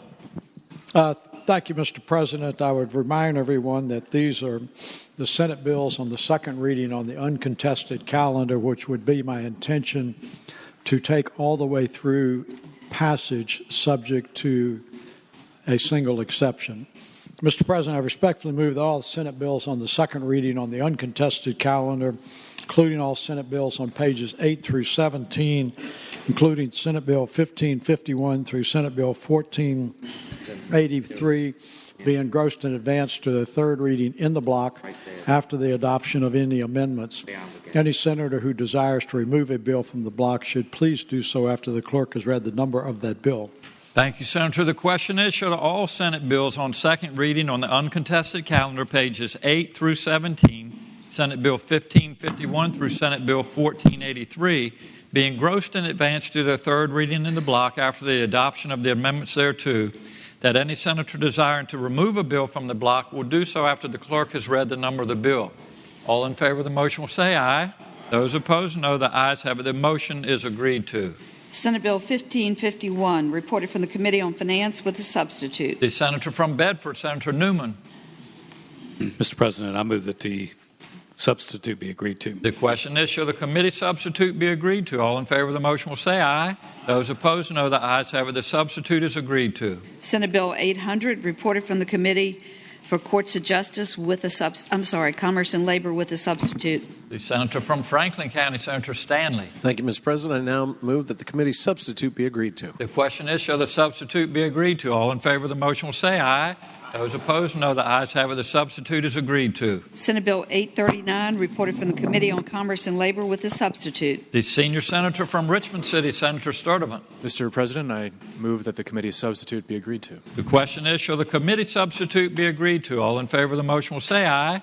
Those opposed, no. The ayes have it. The substitute is agreed to. Senate Bill 889, reported from the Committee on Finance.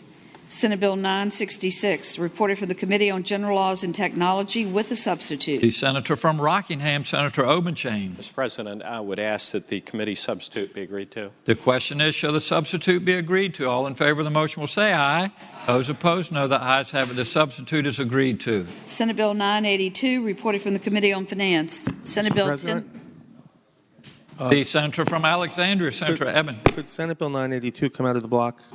Senator, do you want it to come out of the block for an amendment or just to vote on? After amendment, I'm sorry. We'll do that later, Senator. We'll come back to you. Senate Bill 1060, reported from the Committee for Courts of Justice with a substitute and from the Committee on Finance with a substitute. The senior senator from Loudoun, Senator Black. Thank you, Mr. President. I recommend with a recommendation that we reject the court substitute. I recommend that the committee substitute be adopted. Thank you, Senator. With the recommendation that the substitute be rejected, the question is, shall the substitute be agreed to? All in favor of those will say aye. Those opposed, no. The noes have it. The substitute is rejected. The senior senator from Loudoun. Thank you, Mr. President. I now move that the substitute, the finance substitute, be accepted. Thank you, Senator. The question is, shall the Finance Committee substitute be agreed to? All in favor of the motion will say aye. Those opposed, no. The ayes have it. The substitute is agreed to. Senate Bill 1118, reported from the Committee on Finance. Senate Bill 1165, reported from the Committee on Finance. Senate Bill 1168, reported from the Committee on Finance. Senate Bill 1182, reported from the Committee on General Laws and Technology with a substitute. The senator from Spotsylvania, Senator Reeves. Thank you, Mr. President. Move the committee substitute. Thank you, Senator. The question is, shall the committee substitute be agreed to? All in favor of the motion will say aye. Those opposed, no. The ayes have it. The substitute is agreed to. Senate Bill 1193, reported from the Committee on General Laws and Technology with a substitute. The senator from Stafford, Senator Stewart. Thank you, Mr. President. I move the substitute be adopted. The question is, shall the substitute be agreed to? All in favor of the motion will say aye. Those opposed, no. The ayes have it. The substitute is agreed to. Senate Bill 1300, reported from the Committee on Finance with amendment. The senator from Fauquier County, Senator Vogel. Thank you, Mr. President. I move that the amendment be agreed to. Question is, shall the amendment be agreed to? All in favor of the motion will say aye. Those opposed, no. The ayes have it. The committee amendment is agreed to. Senate Bill 1322, reported from the Committee on Finance with a substitute. The senator from Grayson County, Senator Carrico. Move the committee substitute. Thank you, Senator. The question is, shall the committee substitute be agreed to? All in favor of the motion will say aye. Those opposed, no. The ayes have it. The substitute is agreed to. Senate Bill 1374, reported from the Committee on General Laws and Technology. Senate Bill 1418, reported from the Committee on Commerce and Labor with amendments. The senator from Russell County, Senator Chafin.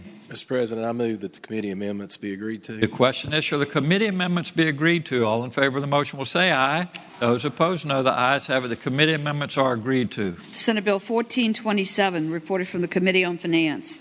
Senate Bill 1444, reported from the Committee for Courts of Justice and from the Committee on Finance with a substitute. The senator from Russell County, Senator Chafin. Mr. President, I move that the committee substitute be agreed to. Thank you, Senator. The question is, shall the committee substitute be agreed to? All in favor of the motion will say aye. Those opposed, no. The ayes have it. The substitute is agreed to. Senate Bill 1459, reported from the Committee on Finance with a substitute. The senator from Roanoke City, Senator Edwards.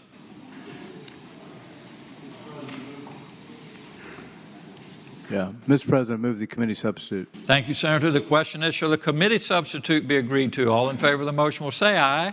Those opposed, no. The ayes have it. The substitute is agreed to. Senate Bill 1473, reported from the Committee on Commerce and Labor with amendments. The senior senator from Fairfax County, Senator Saslaw. Mr. President, I would move that the committee amendments be agreed to. Thank you, Senator. The question is, shall the committee amendments be agreed to? All in favor of the motion will say aye. Those opposed, no. The ayes have it. The committee amendments are agreed to. Senate Bill 1479, reported from the Committee on Finance. Senate Bill 1483, reported from the Committee on General Laws and Technology. Thank you, Madam Clerk. The question is... Mr. President. Yes, the senator from Southern Fairfax County. Yes, could Senate Bill 800 on page 9 come out of the block and by for the day?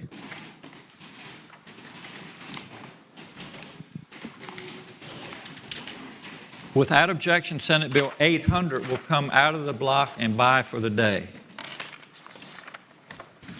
Thank you, Senator. The question is, shall the Senate bills be engrossed and advanced to their third reading? That is, all bills except for 800 on page 9. All in favor of the motion will say aye. Aye. Those opposed, no. The ayes have it. The bills are engrossed and advanced to their third reading. The senator from James City County, Senator Norman. Thank you very much, ladies and gentlemen of the Senate. All of those bills, with the exception of Senate Bill 800 on page 9, are now on this third reading. So I would respectfully move that all of the uncontested bills on the third reading on pages 8 through 17, including Senate Bill 1551 through Senate 1483, with the exception of Senate Bill 800 on page 9, that the rules of the Senate be suspended and that the third constitutional reading of the titles be dispensed with. Thank you, Senator. The question is, shall the rules be suspended and the third reading of the titles of the bills be dispensed with? All in favor of the motion will record their votes aye. Those opposed, no. Are the senators ready to vote? Have all the senators voted? Do any senators desire to change their votes? The clerk will close the roll. Ayes 40, noes 0. Ayes 40, noes 0. The reading of the titles is dispensed with. The bills are now before the Senate on final passage. The senator from James City County, Senator Norman.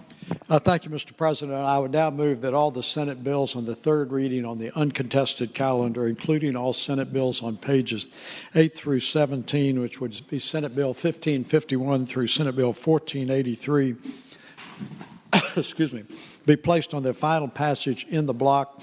Any senator who may desire to remove a bill from the block should please do so after the clerk has read the number of that bill. And once again, Mr. President, that would exclude Senate Bill 800 on page 9. And I would respectfully ask that Senate Bill 982 on page 10 be removed from that block, sir. Thank you, Senator. The question is, shall the Senate bills now on the uncontested calendar, third reading, pages 8 through 17, Senate Bill 1551 through Senate Bill 1483, with the exception of Senate Bill 800 and 982, be placed upon their final passage in the block, with the understanding that any senator desiring a bill removed from the block will do so after the clerk has read the number of the bill. All in favor of the motion will say aye. Those opposed, no. The ayes have it. The motion is agreed to. The bills are before us in the block. The clerk will please read the number of the bills. Senate Bill 1551, Senate Bill 839. Madam Clerk, the junior senator from Loudoun, Senator Wexton. Mr. President, could Senate Bill 1551 please come out of the block? Without objection, Senate Bill 1551 will come out of the block. Senate Bill 839, Senate Bill 889, Senate Bill 966, Senate Bill 1060, Senate Bill 1118, Senate Bill 1165, Senate Bill 1168, Senate Bill 1182, Senate Bill 1193, Senate Bill 1300. Mr. President? The junior senator from Loudoun, Senator Wexton. Could Senate Bill 1300 come out of the block, please? Without objection, Senate Bill 1300 will come out of the block. Senate Bill 1322, Senate Bill 1374, Senate Bill 1418. Mr. President. The senator from Fairfax City, Senator Peterson. Senate Bill 1418 come out of the block and go by for the day. Without objection, Senate Bill 1418 will come out of the block and by for the day. Senate Bill 1427. The junior senator from Richmond City, Senator McClellan. Mr. President, could Senate Bill 1427 come out of the block? Without objection, Senate Bill 1427 will come out of the block. Senate Bill 1444, Senate Bill 1459, Senate Bill 1473. Mr. President. The senator from Roanoke County. Can Senate Bill 1473 come out of the block? Without objection, Senate Bill 1473 will come out of the block. Senate Bill 1479, Senate Bill 1483. Thank you, Madam Clerk. The question is, shall the bills in the block pass? That is, all bills except for Senate Bill 800, 982, 1551, 1300, 1418, 1427, and 1473. All in favor of passage of the bills will record their votes aye. Those opposed, no. Are the senators ready to vote? Have all the senators voted? Do any senators desire to change their votes? The clerk will close the roll. Ayes 40, noes 0. Ayes 40, noes 0. The bills in the block pass. Returning to page 8 of the calendar, Senate Bill 1551. The senator from Bedford, Senator Newman. Mr. President, I move that the bill pass and speak in that motion. The senator has the floor. Mr. President, as amended by the substitute in finance, the bill simply allows the General Assembly the opportunity to have a review over the centers. Thank you, Senator. The question is, shall Senate Bill 1551 pass? All in favor of the motion will record their votes aye. Those opposed, no. Are the senators ready to vote? Have all the senators voted? Do any senators desire to change their votes? The clerk will close the roll. Ayes 39, noes 1. Ayes 39, noes 1. The bill passes. Moving forward to page 13. That was by for the day. No. No, that was Evans. Okay. 800. So it's 982 more. So page 10, Senate Bill 982. The senator from Franklin County, Senator Stanley. Good afternoon, Mr. President. I move that Senate Bill 982 pass. And speaking to that motion. The senator has the floor. Thank you, Mr. President. Members of the Senate, Senate Bill 982 simply does this. Right now we have a motion picture production tax credit that goes until 2019. The amount of that tax credit is $6.5 million. It changes the sunset date from 2019 to 2022. This has been a very important tax credit to bring not only motion picture productions here to the Commonwealth of Virginia, but also TV shows. One such TV show is Mercy Street. The other one, Turn. Just by way of example, from the pilot season to season 4, the Washington Spies series there on AMC had a $142 million budget, spent in Virginia $128 million, had a Virginia payroll of Virginia employees of $31 million, and hired 1,804 Virginians. So this is one of those tax credits that not only is worthy, it makes back much more than what we give out. So based on those reasons, Mr. President, I renew my motion that this bill, Senate Bill 982, pass. Thank you, Senator. The senator from Alexandria, Senator Eben. Thank you, Mr. President. Speaking briefly against the bill. The senator has the floor. I would just say, while I want a healthy film industry to come to Virginia, I'm not sure that this bill is a cost-effective way to do that. There have been studies that show for every dollar granted in credits, state and local governments received only about 10 cents in tax revenue in return. This is in another state, in Maryland, but we want permanent and lasting employment rather than temporary jobs. And often these subsidies reward companies for productions they might have done anyway. In Virginia, the best jobs go to non-residents, and the subsidies, as I said, are not proven to pay for themselves. I think that we could perhaps use tax credits to cover industries that we know will create better and long-lasting permanent jobs. And with that, I ask that we vote against the bill. Thank you, Senator. The senator from Petersburg, Senator Dance. Thank you, Mr. President. Speaking to the bill. Senator has the floor. Mr. President, even though Mercy Street, that says is from Alexandria, where my colleague is coming from, is actually filmed in Petersburg, as well as Turning. And, Mr. President, for a city that is not as economically sound as that other city, it does make a difference. It does bring recognition. It does bring people to the community to make a difference. And I'm sure there are others that could say the same, but I can personally say for those two, Turning and Mercy Street, filmed in Petersburg, Richmond, around in areas, does make a difference, and I think it's worthwhile. Thank you, Mr. Speaker. Thank you, Senator. The question is, shall Senate Bill 982 pass? All in favor of the motion will record their votes aye. Those opposed, no. Are the senators ready to vote? Have all the senators voted? Do any senators desire to change their votes? The clerk will close the roll. Ayes 32, noes 8. Ayes 32, noes 8. The bill passes. Moving forward to page 13. Senate Bill 1300, the senator from Fauquier County, Senator Vogel. Thank you, Mr. President. I move passage of the bill. And speaking to that measure, The senator has the floor. Mr. President, this is a companion to a bill that reported out of this body that dealt with efforts to protect victims of domestic violence. And what Senate Bill 1300 does is it says that the Department of Criminal Justice Services may distribute funds from the Virginia Sexual and Domestic Violence Victims Fund to reimburse an entity that provides a firearms safety or training course to victims of domestic violence, sexual abuse, or stalking. And in addition to that, the bill also requires that upon issuance of a protective order that the petitioner be provided a list of such courses. So the bill wasn't controversial because it simply said that those funds may be distributed. And in my view, it's also not controversial because simply providing a list of courses is something that avails a person an opportunity for a safety course when given the, in my view, relative imbalance of power is helpful to the victim. And also, under the ordinary course, a victim can open carry anyway, and a safety course, in my mind, is helpful. So with that, I would ask that the bill pass. Thank you. Thank you, Senator. The junior senator from Loudoun, Senator Wexton.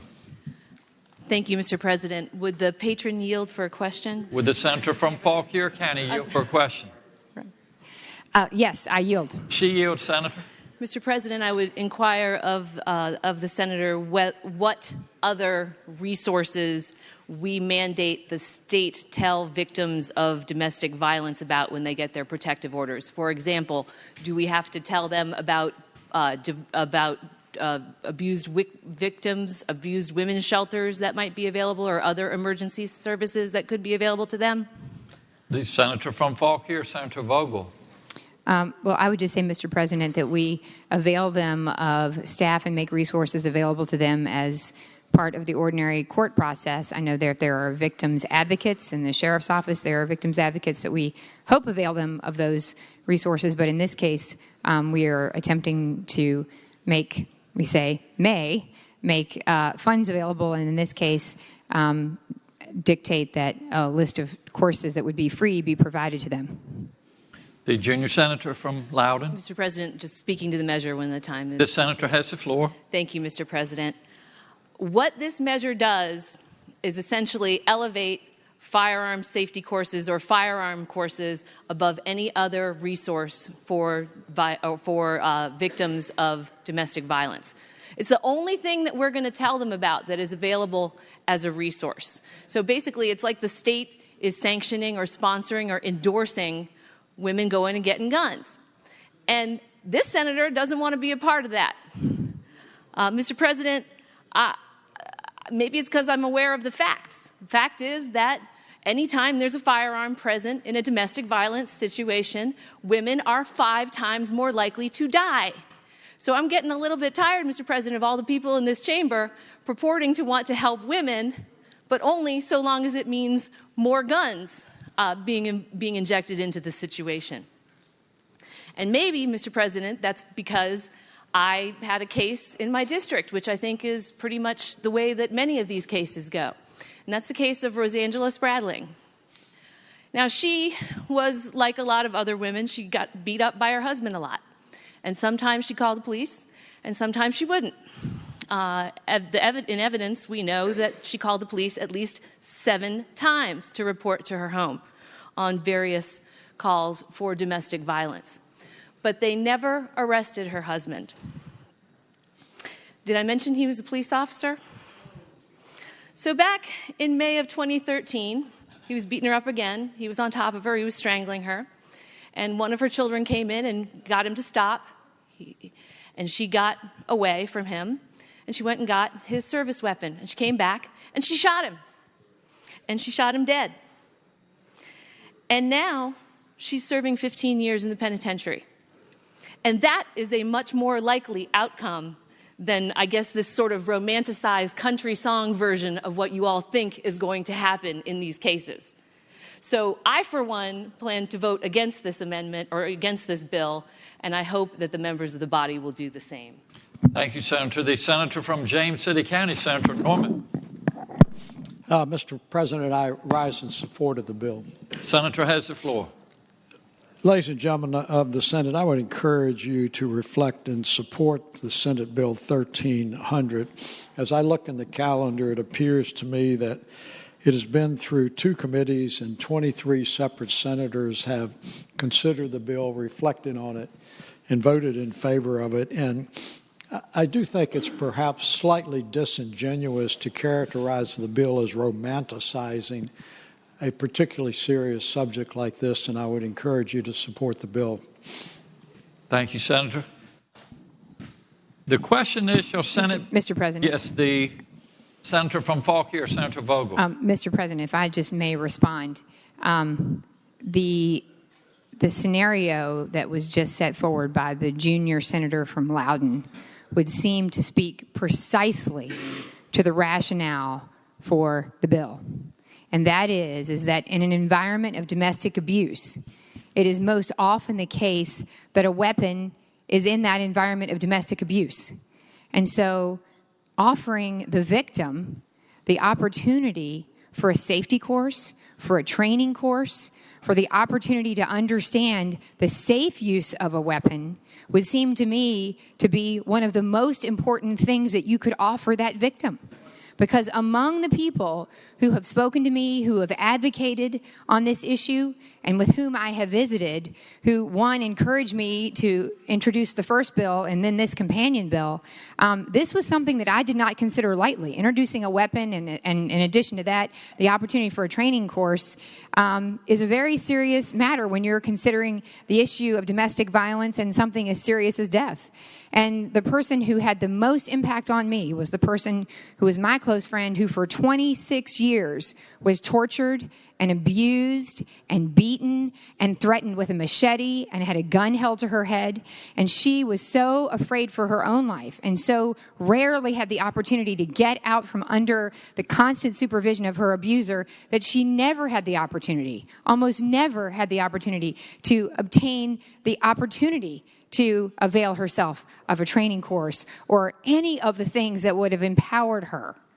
So to say that we want women to be imprisoned in an environment where there are all kinds of weapons around them, but then never offered the opportunity to avail themselves of the simple safety courses or the opportunities to educate themselves seems to me to be once again reinforcing that forever unlevel playing field that keeps them not safe, always vulnerable, and always subject to a terrible and ongoing imbalance of power where they are always victimized. So I would argue that it is exactly that environment that she found herself in that in many cases would prevent a woman from dying if she had the opportunity to at least be trained and have the opportunity to avail herself of a safety course.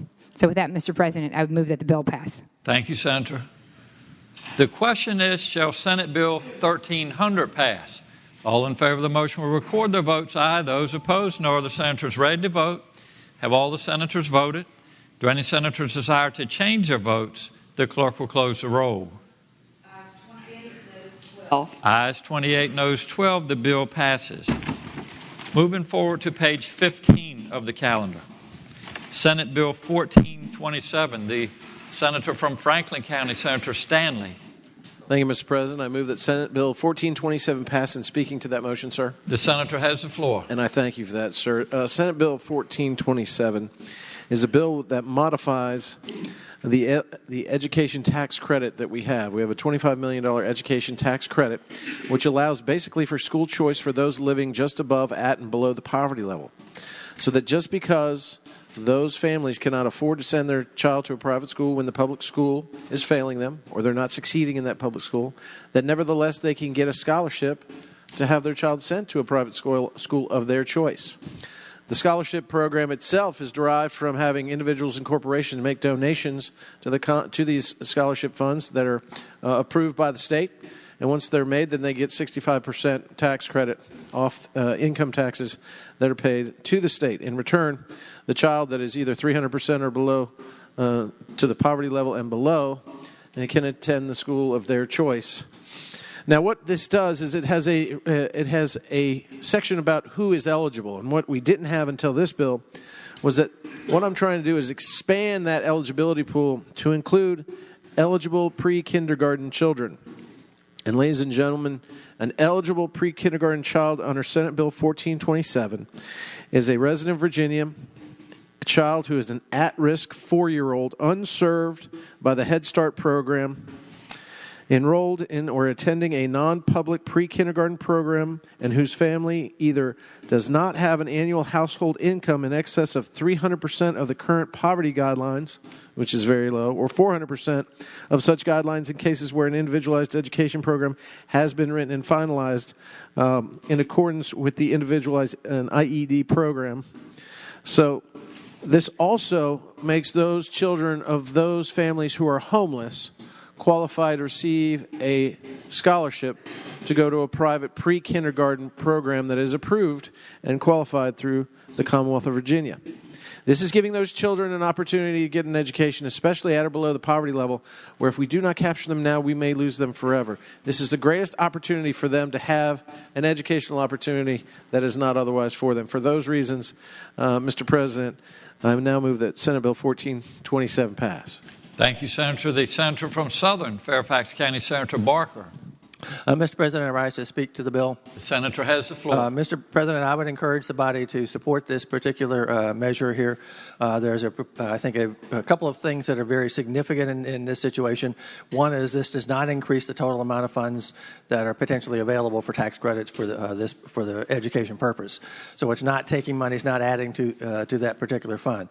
Secondly, from my perspective, I think what this does is this actually targets some of those funds being used for lower income children or homeless children, as is been referenced by the senator from Franklin, who otherwise do not have access to that service, because the pre-kindergarten program, the program that we have in Virginia, is a local option, and there are several localities that either do not have the program or use it very sparingly, and there are many children who qualify for the program from an economic standpoint who cannot access because their localities do not have that program. This allows them to be able to access some pre-kindergarten services that they otherwise would have no access to, and I think this is actually a positive measure, and I would hope the body would support it. Thank you, Senator. The junior senator from Richmond City, Senator McClellan. Thank you, Mr. President. Speaking to the bill. The senator has the floor. I think this bill is a little bit of putting the cart before the horse, because in a lot of our localities, we don't have the capacity to provide pre-K for all of the children who need it, and particularly those of low-income families. And there's a lot of concern that we'll have even less capacity to do that. And so in a way, I think we're sending a little bit of a false promise to low-income children that now with the tax credit, we can expand your ability to go to pre-K, when in fact we don't have the capacity to provide pre-K to all the low-income or middle-class students that need pre-K. So there's a little bit putting the cart before the horse. Yes, it'll help a few, but it still leaves a lot of children behind. Thank you, Mr. President. Thank you, Senator. The senator from Roanoke City, Senator Edwards. Will the senator from Franklin yield for a question? Will the senator from Franklin County yield? I yield, Mr. President. He yields, Senator. Mr. President, am I correct that this only applies to pre-K education? The senator from Franklin. Mr. President, I'd answer the gentleman by saying that this Senate Bill 1427 only expands the program to include eligible children who are pre-kindergarten and who are at or below the 300% threshold of current poverty guidelines, are at risk or determined to be at risk and are unserved by our Head Start program, or are 4-year-olds who are basically a part of a homeless family. Thank you, Mr. President. Thank you, senators. The question is, shall Senate Bill 1427 pass? All in favor of the motion will record their votes aye. Those opposed, no. Are the senators ready to vote? Have all the senators voted? Do any senators desire to change their votes? The clerk will close the roll.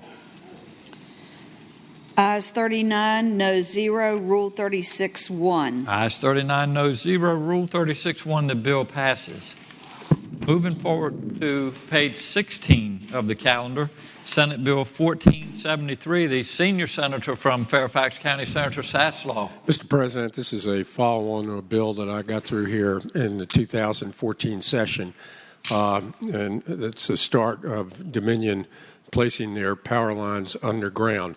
For years, and in fact, as long as I had been here up until 2014, Dominion had always resisted that in these urban areas, and in fact anywhere, because of the cost. But after that derecho hit, in which some people were out for 3 and 4 weeks of power, they decided it might be cheaper in the long run to start putting these lines underground.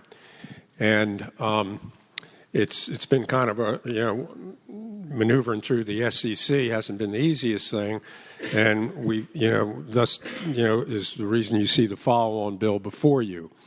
The bill was originally introduced, said it would be presumed that, if they were going to do this, it was, in the best interest of the consumer. We changed it to it'll be a rebuttable presumption, and with that, the Attorney General's office was fine with this. The area that we still have not resolved, but we're making progress and moving forward, is where the cables companies have their wires on the poles, and we've just got a few things to iron out there. But what they're going to do is they're starting with the lines that have averaged over the last decade at least 9 outages, and they will be serviced first, then ultimately move on to the others. When this project's totally completed, or let's say after the first year, and they can only do about $175 million a year, the average bill at the end of the first year would go up about 75 cents a month. And about 15 years from now, the cost probably will be $4 to $5 a month. But remember, we're talking past 2030. So, but the net effect is it will eliminate 50% of the outages in their service territory, which is the majority of the state. And it will increase the response time to get people back online 50%. And I got to tell you, this is my 42nd session. This is the only bill that I've ever introduced where people, when I explained to a civic association, got up and cheered. And as far as the cost, I had one constituent say he'd pay 10 times what I told him just to keep the lights on. So it's needed. Everybody who lives in these areas, I know you get to you hear from them when that power goes out and it doesn't go on automatically. This is a step in the right direction. Thank you, Senator. The question is, shall Senate Bill 1470, the senator from Fairfax City, for a question. Would the senator? Absolutely. He yields, Senator. And I'd ask the gentleman, the cost, is the reasonableness of the cost still subject to SEC review? The senior senator. It would be at the end of that period when the reviews start again. Further question, Mr. President. Would the senator yield for an additional question? He yields, Senator. I understand that we're deciding, or at least the purpose of the bill is to say it's a public purpose, but the actual cost that's being passed along to the ratepayer, who decides whether or not that's a reasonable charge? Well, ultimately, and I know what you're getting at, but ultimately the SEC will, because before this project is even a third of the way complete, they'll be back for reviews, and the SEC will have a crack at that. And I can tell you all, in answering your question, I have not met one constituent who wouldn't pay double, triple, or quadruple as to what that is. And by the way, because I remember the other issue that you had, the last review that they had, the SEC, there was $19 million of overcharges, which came to approximately $6 a household over a 2-year period. Final question, Mr. Would the senator yield for an additional question? Sure. He yields, Senator. So what you're telling me is the bill is going to be given to the ratepayer by Dominion or whoever the utility is, and nobody's actually be looking to see what that bill is, other than they'll just say, here's the bill, pay it. and no one will actually be reviewing the books to see if that's well, the actual the books are going to be reviewed before this project's the third way through, and if they find that these charges, they were overcharged, they'll go back at Dominion. Thank you, Senators. The Senator from Roanoke County, Senator Suderline. Thank you, Mr. President. Speaking to the bill. Senator has the floor. I'd like to associate myself with the general questions that were coming from the senator from Fairfax City. The thing about this bill that's the most true thing that the senator or senior senator from Fairfax County said was the State Corporation Commission can be a tricky place. And it's supposed to be. They've been there for over 100 years to defend and look after the interest of the people of Virginia against very powerful interests. And this is us putting the finger on the scale. It's a rebuttable presumption, I see. But for an organization that you named on the floor, not I, but Dominion, they usually do pretty well at the State Corporation Commission. And I don't think they need us putting the finger on the scale for them again. And again, for at least the first 2 years of this, which I hope we will pull that back, but I'm of no optimism that we're actually going to be reviewing them anytime soon. So for that reason, I think the bill should be defeated. Thank you, Senator. The question is, shall Senate Bill 1473 pass? All in favor of the motion will record their votes aye. Those opposed, no. Are the senators ready to vote? Have all the senators voted? Do any senators desire to change their votes? The clerk will close the roll. Ayes 37, noes 3. Ayes 37, noes 3. The bill passes. Regular calendar, Senate bills on second reading. Senate Bill 1021, a bill relating to failure to OK highway sign where driver sleeping or resting, prepayable offense.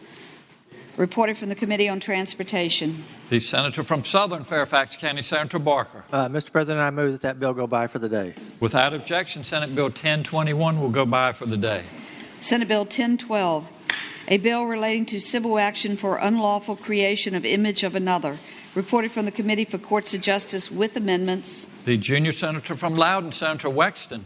Mr. President, I move the committee amendments, please. Thank you, Senator. The question is, shall the committee amendments be agreed to? All in favor of the motion will say aye.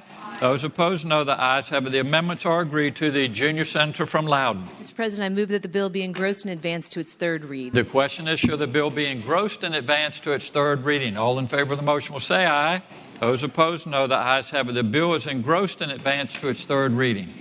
Senate Bill 806, a bill relating to the Interstate 73 Corridor Development Fund and Program. Reported from the Committee on Finance.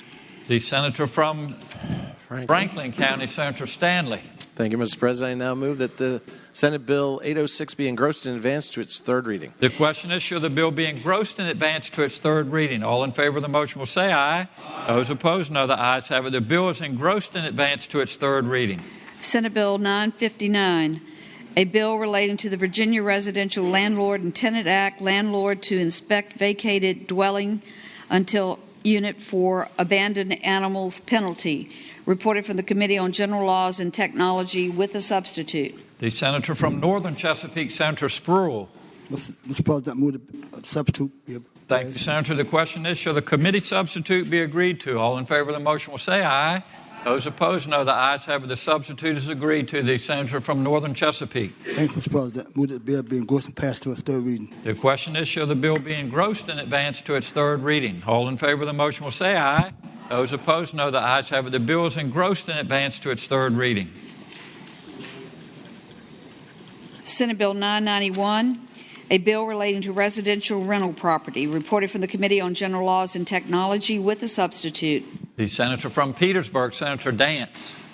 Thank you. Mr. President, I move the substitute be agreed to. The question is, shall the committee substitute be agreed to? All in favor of the motion will say aye. Those opposed, no. The ayes have it. The committee substitute is agreed to. The senator from Petersburg. Mr. President, I move that the bill be engrossed and advanced to its third reading. The question is, shall the bill be engrossed and advanced to its third reading? All in favor of the motion will say aye. Those opposed, no. The ayes have it. The bill is engrossed and advanced to its third reading. Senate Bill 1013, a bill relating to host cities economic development incentive fund and host cities transportation support fund. Reported from the Committee on Finance with a substitute. The senator from Portsmouth, Senator Lucas. Thank you, Mr. President. I move that the committee substitute be agreed to. Thank you, Senator. The question is, shall the substitute be agreed to? All in favor of the motion will say aye. Those opposed, no. The ayes have it. The substitute is agreed to. The senator from Portsmouth. Thank you, Mr. President. Mr. President, Senate Bill 10.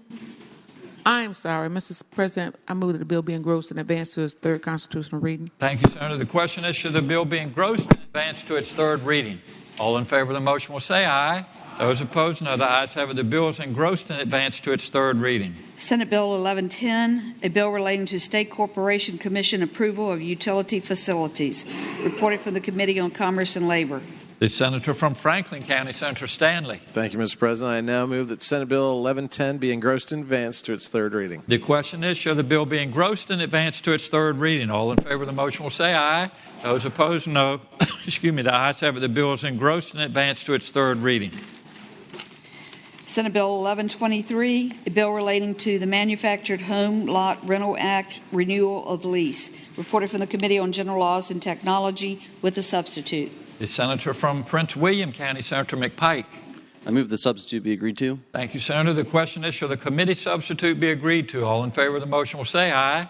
Those opposed, no. The ayes have it. The substitute is agreed to. The senator from Prince William.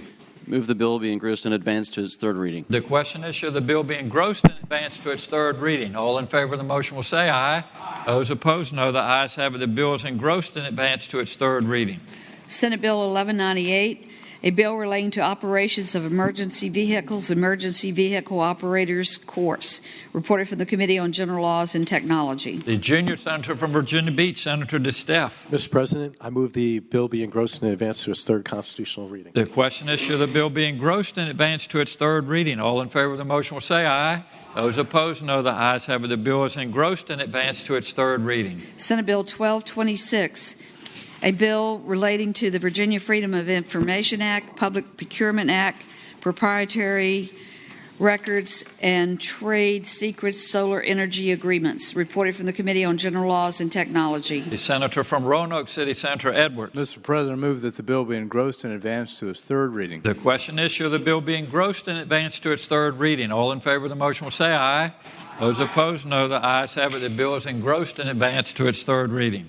Senate Bill 1264, a bill relating to the Virginia Telephone Privacy Protection Act, telephone solicitation calls. Reported for the Committee on Commerce and Labor with amendments. The senior senator from Loudoun, Senator Black.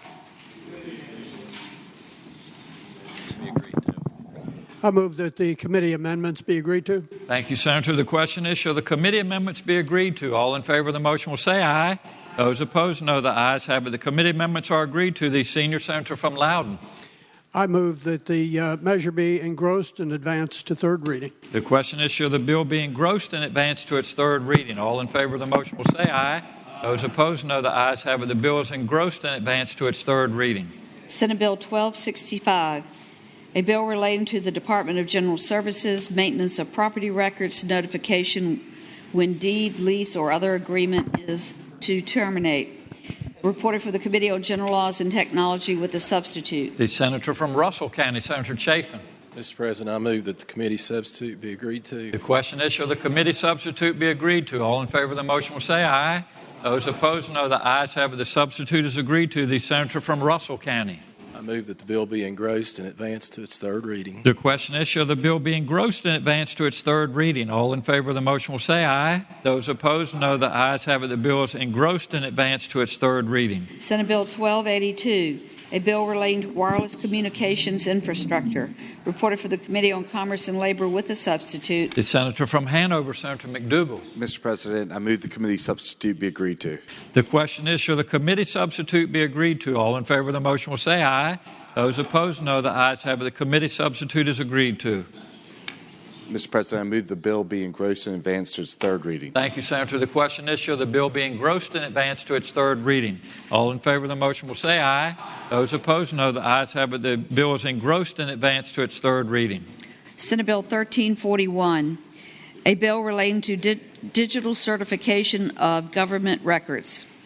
Reported from the Committee on General Laws and Technology with amendments. The senator from Eastern Fairfax County, Senator Surville. Mr. President, I move the committee amendments. The question is, should the committee amendments be agreed to? All in favor of the motion will say aye. Those opposed, no. The ayes have it. The amendments are agreed to. The senator from Eastern Fairfax County. Mr. President, I move the bill be engrossed and advanced to third reading. The question is, should the bill be engrossed and advanced to its third reading? All in favor of the motion will say aye. Those opposed, no. The ayes have it. The bill is engrossed and advanced to its third reading. Senate Bill 1360, a bill relating to the Department of Military Affairs Civil Actions, reported from the Committee on General Laws and Technology.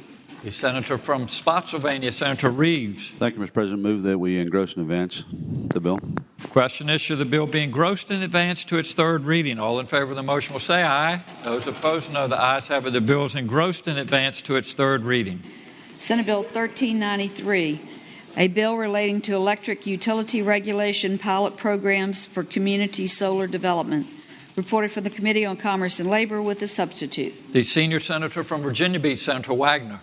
Mr. President, I move this committee substitute. The question is, shall the substitute be agreed to? All in favor of the motion will say aye. Those opposed, no. The ayes have it. The substitute is agreed to. The senior senator.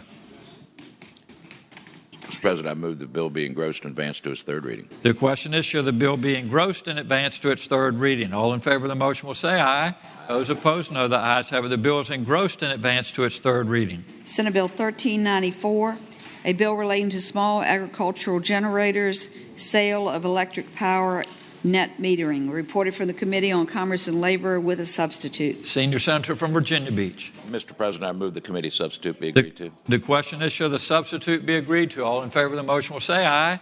Those opposed, no. The ayes have it. The substitute is agreed to. The senior senator. And Mr. President, I move the bill be engrossed and advanced to its third reading. The question is, shall the bill be engrossed and advanced to its third reading? All in favor of the motion will say aye. Those opposed, no. The ayes have it. The bill is engrossed and advanced to its third reading. Senate Bill 1428, a bill relating to education improvement scholarships tax credits, eligibility requirements and benefits for students with a disability, reported from the Committee on Finance with a substitute. The senator from Franklin County, Senator Stanley. Thank you, Mr. President. I now move that the substitute be agreed to. The question is, shall the committee substitute be agreed to? All in favor of the motion will say aye. Aye. Those opposed, no. The ayes have it. The substitute is agreed to. The senator from Franklin County. Thank you, Mr. President. Now I move that this bill be engrossed and advanced to its third reading. The question is, shall the bill be engrossed and advanced to its third reading? All in favor of the motion will say aye. Those opposed, no. The ayes have it. The bill is engrossed and advanced to its third reading. Senate Bill 1431, a bill relating to the Administrative Process Act, economic impacts analysis of proposed regulations, input from affected businesses, reported from the Committee on General Laws and Technology with a substitute. The senator from Spotsylvania, Senator Reeves. Thank you, Mr. President. I'd move the committee substitute. Question is, shall the committee substitute be agreed to? All in favor of the motion will say aye. Those opposed, no. The ayes have it. The substitute is agreed to. The senator from Spotsylvania. Thank you, Mr. President. Sorry about that. Move to engross and advance the bill. The question is, shall the bill be engrossed and advanced to its third reading? All in favor of the motion will say aye. Those opposed, no. The ayes have it. The bill is engrossed and advanced to its third reading. Senate Bill 1456, a bill relating to the motor vehicle fuels and sales tax in certain transportation districts price floor, reported from the Committee on Finance with a substitute. The senior senator from Virginia Beach, Senator Wagner. Mr. President, I move the substitute be agreed to. The question is, shall the committee substitute be agreed to? All in favor of the motion will say aye. Those opposed, no. The ayes have it. The substitute is agreed to. The senior senator. And Mr. President, I move the bill be engrossed and advanced to its third reading. The question is, shall the bill be engrossed and advanced to its third reading? All in favor of the motion will say aye. Those opposed, no. The ayes have it. The bill is engrossed and advanced to its third reading. Senate Bill 1470, a bill relating to coal tax credits, reported from the Committee on Finance with amendment. The senator from Russell County, Senator Chafin. Mr. President, I move that the committee amendment be agreed to. The question is, shall the committee amendment be agreed to? All in favor of the motion will say aye. Those opposed, no. The ayes have it. The amendment is agreed to. The senator from Russell. Mr. President, I move that this great bill be engrossed and advanced to its third reading. Thank you, Senator. The question is, shall the bill be engrossed and advanced to its third reading? All in favor of the motion will say aye. Those opposed, no. The ayes have it. The bill is engrossed and advanced to its third reading. Senate Bill 1530, a bill relating to the Secretary of Administration, policy of the Commonwealth regarding state employment of and contracting with individuals with disabilities report, reported for the Committee on General Laws and Technology with amendments. The Senator from Fauquier County, Senator Vogel. Thank you, Mr. President. Could Senate Bill 1530 come out of the block and please go by for the day? Without objection, Senate Bill 1530 will go by for the day. Senate Bill 1542, a bill relating to enforcement of occupational safety and health laws, civil penalties, reported for the Committee on Commerce and Labor. The senior senator from Fairfax County, Senator Saslaw.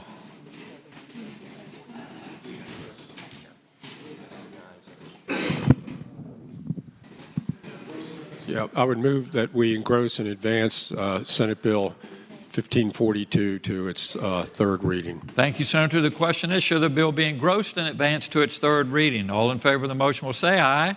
Those opposed, no. The ayes have it. The bill is engrossed and advanced to its third reading. Senate Bill 1586, reported from the Committee on General Laws and Technology. The senator from Roanoke County, Senator Suderline.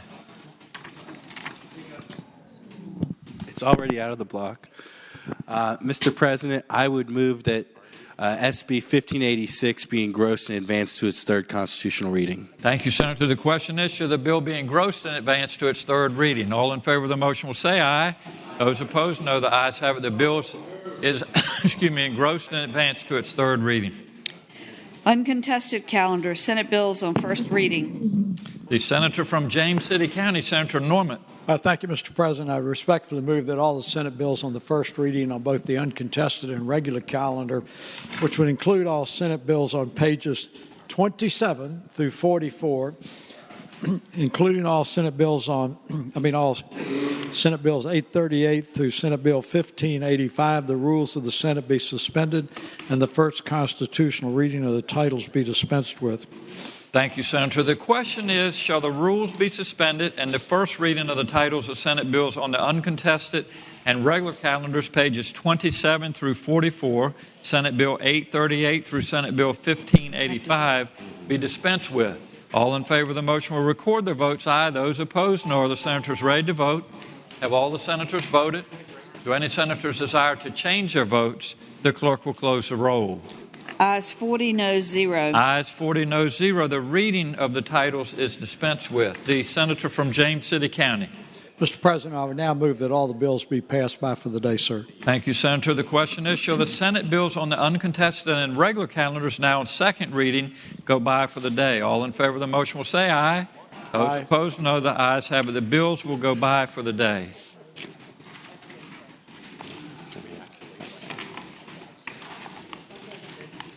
Uncontested calendar, Senate Joint Resolution on first reading. The senator from James City County, Senator Norman. Mr. President, I would now move that all the Senate joint resolutions on the first reading on pages 44 through 45, including Senate Joint Resolution 223 through Senate Joint Resolution 331, that the rules of the Senate be suspended and then the first constitutional reading of the titles be dispensed with. Thank you, Senator. The question is, shall the rules be suspended and the first reading of the titles of the Senate joint resolutions on the uncontested and regular calendars, pages 44 through 45, SJR 342 through SJR 331, be waived? All in favor of the motion will record their votes aye. Those opposed, no. Are the senators ready to vote? Have all the senators voted? Do any senators desire to change their votes? The clerk will close the roll. Ayes 39, no 0. Ayes 39, no 0. The reading of the titles is dispensed with. The senator from James City County. Mr. President, I would now respectfully move that all of the Senate joint resolutions be passed by for the day with the exception of Senate Joint Resolution 223 on page 44. That would be 342, Senator. The question is, shall the Senate joint resolutions on the uncontested and regular calendars now on second reading go by for the day? That is all except for SGR 342. All in favor of the motion will say aye. Those opposed, no. The ayes have it. The resolutions will go by for the day except for SGR 342. And I would call on the senator from Fauquier County, Senator Vogel. The clerk will please read the title. Senate Joint Resolution 342, confirming appointments by the governor of certain persons communicated January 7, 2017, reported from the Committee on Privileges and Elections. Thank you, Mr. President. I move that we advance and engross the bill to its third reading. Thank you, Senator. The question is, shall the resolution be engrossed and advanced to its third reading? All in favor of the motion will say aye. Aye. Those opposed, no. The ayes have it. The resolution is engrossed and advanced to its third reading. The senator from Fauquier. Thank you, Mr. President. I move that we suspend the rules and waive the third reading of the title. Thank you, Senator. The question is, shall the rules be suspended and the third constitutional reading be dispensed with? All in favor of the motion will record their votes aye. Those opposed, no. Are the senators ready to vote? Have all the senators voted? Do any senators desire to change their votes? The clerk will close the roll. Ayes 40, noes 0. Ayes 40, noes 0. The motion is agreed to. The senator from Fauquier. Thank you, Mr. President. I move passage of the resolution and speaking to that motion. The senator has the floor. Mr. President, this motion or this resolution includes all of the governor's appointments, and we are moving those in an expedited fashion to move those more quickly to the House. And so with that, I would ask that the body please pass the resolution. Thank you, Senator. The question is, shall SJR 342 be agreed to? All in favor of the motion will record their votes aye. Those opposed, no. Are the senators ready to vote? Have all the senators voted? Do any senators desire to change their votes? The clerk will close the roll. Ayes 40, noes 0. Ayes 40, noes 0. The resolution is agreed to. Memorial resolutions. Senator from James City County, Senator Norman. Thank you, Mr. President. Now we respectfully move that all the memorial resolutions on pages 46 through 48, including House Joint Resolution 748 through Senate Resolution 129, be agreed to in the block in the usual manner, waiving the reading of the resolution with the understanding that any senator who desires to remove a resolution from the block will please do so after the clerk has read the title of that resolution. Thank you, Senator. The question is, shall the memorial resolutions on pages 46 through 48, HJR 748 through SR 129, be considered in the block in the usual manner, waiving the reading of the resolutions thereof with the understanding that any senator desiring a resolution removed from the block will do so after the clerk has read the title of the resolution. All in favor of the motion will say aye. All those opposed, no. The ayes have it. The motion is agreed to. The resolutions are before us in the block. The clerk will please read the titles of the memorial resolutions. House Joint Resolution 748, celebrating the life of John Joseph Gwynn, Jr. House Joint Resolution 789, celebrating the life of the Honorable Jackie Thomas Stump. The senator from Russell County, Senator Chafin. Mr. President, may House Joint Resolution 789 come out of the block? HJR 789 will come out of the block. House Joint Resolution 794, celebrating the life of Peter Wilcox Brown, M.D. House Joint Resolution 803, celebrating the life of Anna Mae Jett Johnson. House Joint Resolution 804, celebrating the life of Joan Joyce Harrison Nelms. House Joint Resolution 812, celebrating the life of Elizabeth Florence Kennedy LeGrug. House Joint Resolution 814, celebrating the life of Joseph Byron Yount III. House Joint Resolution 818, celebrating the life of the Honorable Alan E. Mayer. The senior senator. Mr. President, may that come out of the block? HJR 818 will come out of the block. Senate Joint Resolution 338, celebrating the life of the Honorable Charles J. Colgan. Senator from Prince William County.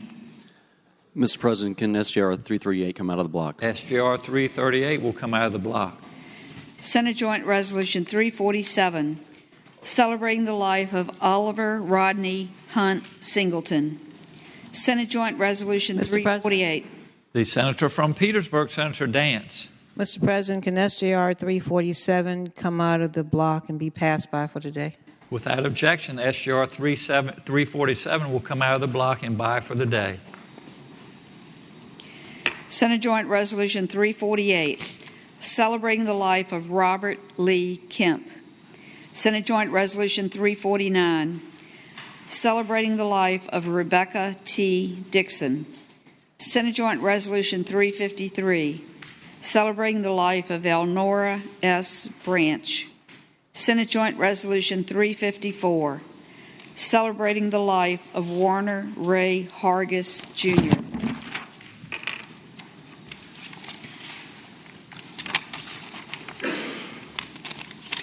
Senate Joint Resolution 355, celebrating the life of Giles Crowder Upshur, Jr. Senate Resolution 123, celebrating the life of Thomas Edward Graves, Jr. Senate Resolution 124, celebrating the life of David A. Keckley. Mr. President, could that come out of the block and go by for the day? Without objection, Senate Resolution 124 will come out of the block and by for the day. Senate Resolution 129, celebrating the life of Eugene H. Farley, Jr. Thank you, Madam Clerk. With the exception of the Resolution 789, 818, 338, 347, and 124, the resolutions will be agreed to in the usual manner. All those in favor of agreeing to the memorial resolutions will please rise. The resolutions are agreed to. Commending. Returning to page 46. HJR 789. The Senator from Russell County, Senator Chafin. Thank you, Mr. President. I move that HJR 789, celebrating the life of the Honorable Jackie Thomas Stump, be passed by this body. Thank you, Senator. The resolution will be agreed to in the usual manner. All those in favor will please rise. The resolution is agreed to. On page 47, HJR 818, the senior senator from Fairfax, Senator Saslaw. Mr. President, members of the Senate, this commemorates the life of Alan Mayer. Alan was elected to the House of Delegates in 1986. He took the place of Vivian Watts, who became Secretary of Transportation and Public Safety in the Belials administration. And then Alan was there for 10 years, and he retired in 1996. Alan, like most of the people in his generation, was in World War II, and then he had a career after he got out of the war with the U.S. Central Intelligence Agency. Every election, he would election year, as you know, in the House, every other year, he would start in middle of March and spend the rest of the year knocking on doors. And I don't think there was a house in that district that hadn't seen him at least 2 or 3 times. He worked hard. He certainly gave it his all, just like he did, in both World War II. And then he never told us what he did at the CIA for obvious reasons. But Alan was just a really, really nice person, and I would move that we agree to the resolution. Thank you, Senator. The resolution will be agreed to in the usual manner. All those in favor of the resolution will please rise. The resolution is agreed to. On page 47, SJR 338, the Senator from Prince William County, Senator McPike. Mr. President, I move that the resolution be agreed to, and speaking to that motion. Senator has the floor. Ladies and gentlemen, this resolution is, of course, to honor the life of Charles J. Colgan. He was my senator growing up, basically my only one. And this is a story, as you all here know, is a story of a great American story.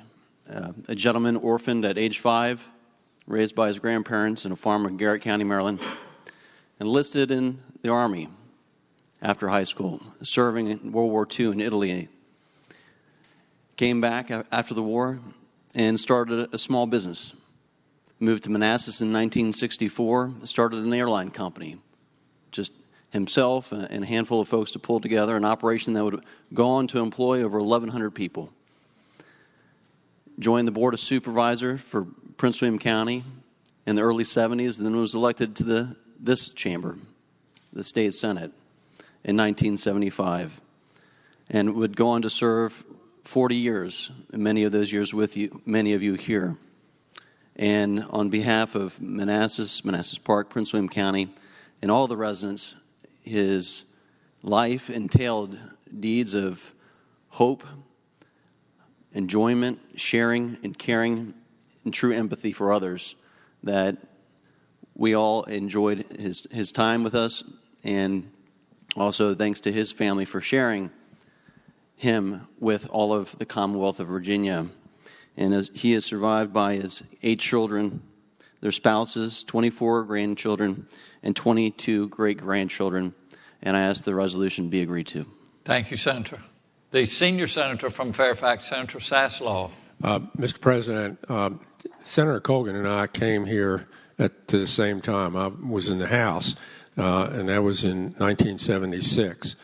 And Chuck, as was mentioned by Senator McPike, he served 40 years in the Senate.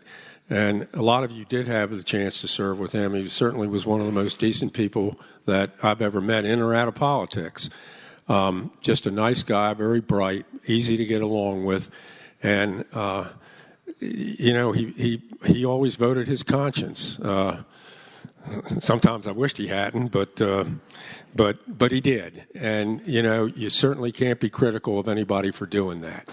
And in 2013, and the clerk can correct me if I'm wrong, I think the NCSL that year was in Atlanta, Georgia. And they honored the last 6 remaining state legislators in the entire country who served in World War II. And Chuck was one of them. And I think Chuck was the youngest of the 6. And there's probably a pretty good chance that there are no more state legislators left who in any of the states that served in World War II. And to give you an idea of how different it is and how things have changed, when I got here in 1980, 18 of the 40 members had fought in World War II. And they were the greatest generation. And Chuck was just the last of it, and it's a shame. But he certainly deserves this memorial resolution and a lot more. And if you get a chance to visit Prince William County, the stamp of that name's everywhere. A high school's been named after him, a statue in front of one of the buildings on the George Mason campus. Just a super guy, and we're going to miss him. Thank you, Senator. The resolution will be agreed to in the usual manner. All those in favor will please rise.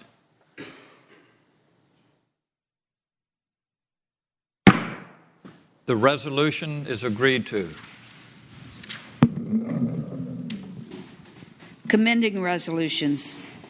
The senator from James City County, Senator Norman. Thank you, Mr. President. I respectfully move that all the commending resolutions on pages 48 through 53, including House Joint Resolution 751 through Senate Resolution 127, be agreed to in the block by voice vote, waiving the reading of the resolution. Any senator who desires to remove a resolution from that block should please do so after the clerk has read the number of that resolution. Thank you, Senator. The question is, shall the commending resolutions on pages 48 through 53, HJR 751 through SR 127, be considered in the block by voice vote, waiving the reading of the resolutions with the understanding that any senator desiring a resolution removed from the block will do so after the clerk has read the number of the resolution. All in favor of the motion will say aye. Those opposed, no. The ayes have it. The motion is agreed to. The resolutions are before us in the block. The clerk will please read the numbers of the resolutions. House Joint Resolutions 751, 752, 754. Mr. President. The senator from Chesterfield, Senator Chase. Thank you. Could HJR 751 and 752 come out and go by for the day, please? Without objection, HJR 751 and 752 will come out of the block and by for the day. 754, 786, 788, 790, 792, 795, 796, 797, 798, 799, 800, 801, 802, 805, 806, 807, 808, 809, 811, 819, 820, 821, 822, 824, 827, 828.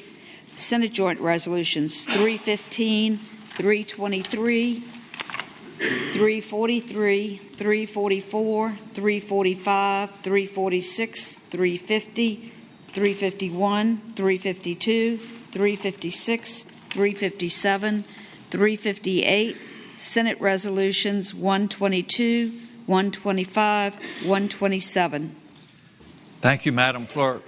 With the exception of H.R. 751 and 752, the question is, shall the resolutions be agreed to? All in favor of the motion will say aye. Those opposed, no. The ayes have. The resolutions are agreed to. The senator from James City County, Senator Norman. Mr. President, inquiry of the clerk, does that mercifully conclude the calendar? I certainly hope so.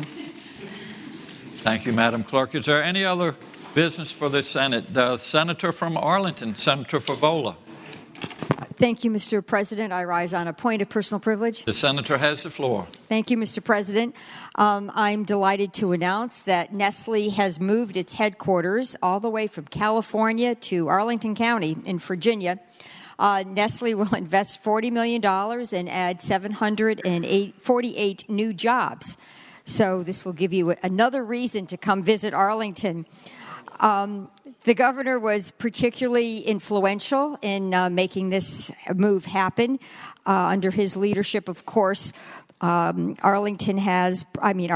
Commonwealth has enjoyed a $15 billion in investment, including from some of the most highly sought-after corporate brands in the world. So our governor has been working very hard on the economic development front for us. The Commonwealth's unemployment rate has declined to 4.1%. This is the lowest we've seen since 1973. I think what we have to remember, though, are the kinds of things the General Assembly deals with, such as investing in education, K through 12, investing in higher education, ensuring we have a good transportation infrastructure, ensuring we have access to the 21st century infrastructure, which so many of our corporate headquarters really look for. I think those are the kinds of things that make our Commonwealth great, and I would encourage lawmakers to continue to focus on those very important elements as we look at our budget. I just want to congratulate the governor on his great work. Hope he continues to work. I know he'll continue to work for us through the end of his session, or end of his term, and I invite you all to come visit Nestle when you're in Arlington. Thank you. Thank you, Senator. The senator from Rockingham, Senator Obenchain. Mr. President, I just want to rise to say that I'm glad to hear that we're bringing jobs to America from California. Thank you, Senator. The senator from James City County, Senator Norman. Point of personal privilege, please. Following up on the comment from the senator from Rockingham, it's amazing the economic development opportunities that will exist from California as they continue to succeed from the nation. That could be our beneficiary. But on a more serious note, Mr. President, I'm enjoying these announcements about economic development opportunities and those who pound their chest so vigorously. But I think it's very important to remember it is the General Assembly of Virginia that provides the funds and the resources to pursue those economic development opportunities. And that's why we call it the Commonwealth Opportunity Fund. Thank you, Senator. Any other business for the Senate?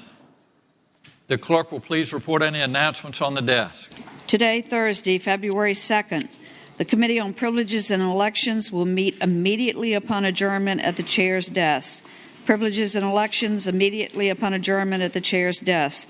The Committee on Agriculture, Conservation, and Natural Resources will meet 15 minutes after adjournment in Senate Room B. The Committee on Rules will meet 30 minutes after adjournment in Senate Room A. The Education and Health Subcommittee on Public Education will not meet. This is a change. Education and Health Subcommittee on Public Education will not meet today. The Finance Subcommittee on Education will meet at 3 p.m., 10th floor conference room. Senators Norman, Newman, Howell, Stanislaw, Hanger, Ruff, and Donovan. The Committee on Finance will meet at 4:30 p.m. in Senate Room A. The Virginia Legislative Black Caucus will meet at 5 p.m. 6th floor Senate Leadership Conference Room tomorrow, Friday, February the 3rd. There are several changes here. The Committee on Education and Health will not meet. Education and Health will not meet. The Finance Subcommittee on General Government Technology will meet at 8 a.m., 10th floor conference room. Senators Vogel, Hanger, Lucas, McDougall, Obenshain, and Dance. The Committee on Commerce and Labor will meet at 9 a.m. in Senate Room B. The Republican Caucus will meet 1/2 hour before session in Senate Room 2. The Democratic Caucus will meet 1/2 hour before session in Senate Room 1. Thank you, Madam Clerk. The Senator from Bedford, Senator Newman. Mr. President, I move that the Senate do now adjourn until 11:30 tomorrow. Thank you, Senator. The question is, shall the Senate stand adjourned until 11:30 a.m. tomorrow? All in favor of the motion will say aye. Those opposed, no. The ayes have it. The Senate stands adjourned until 11:30 a.m. tomorrow.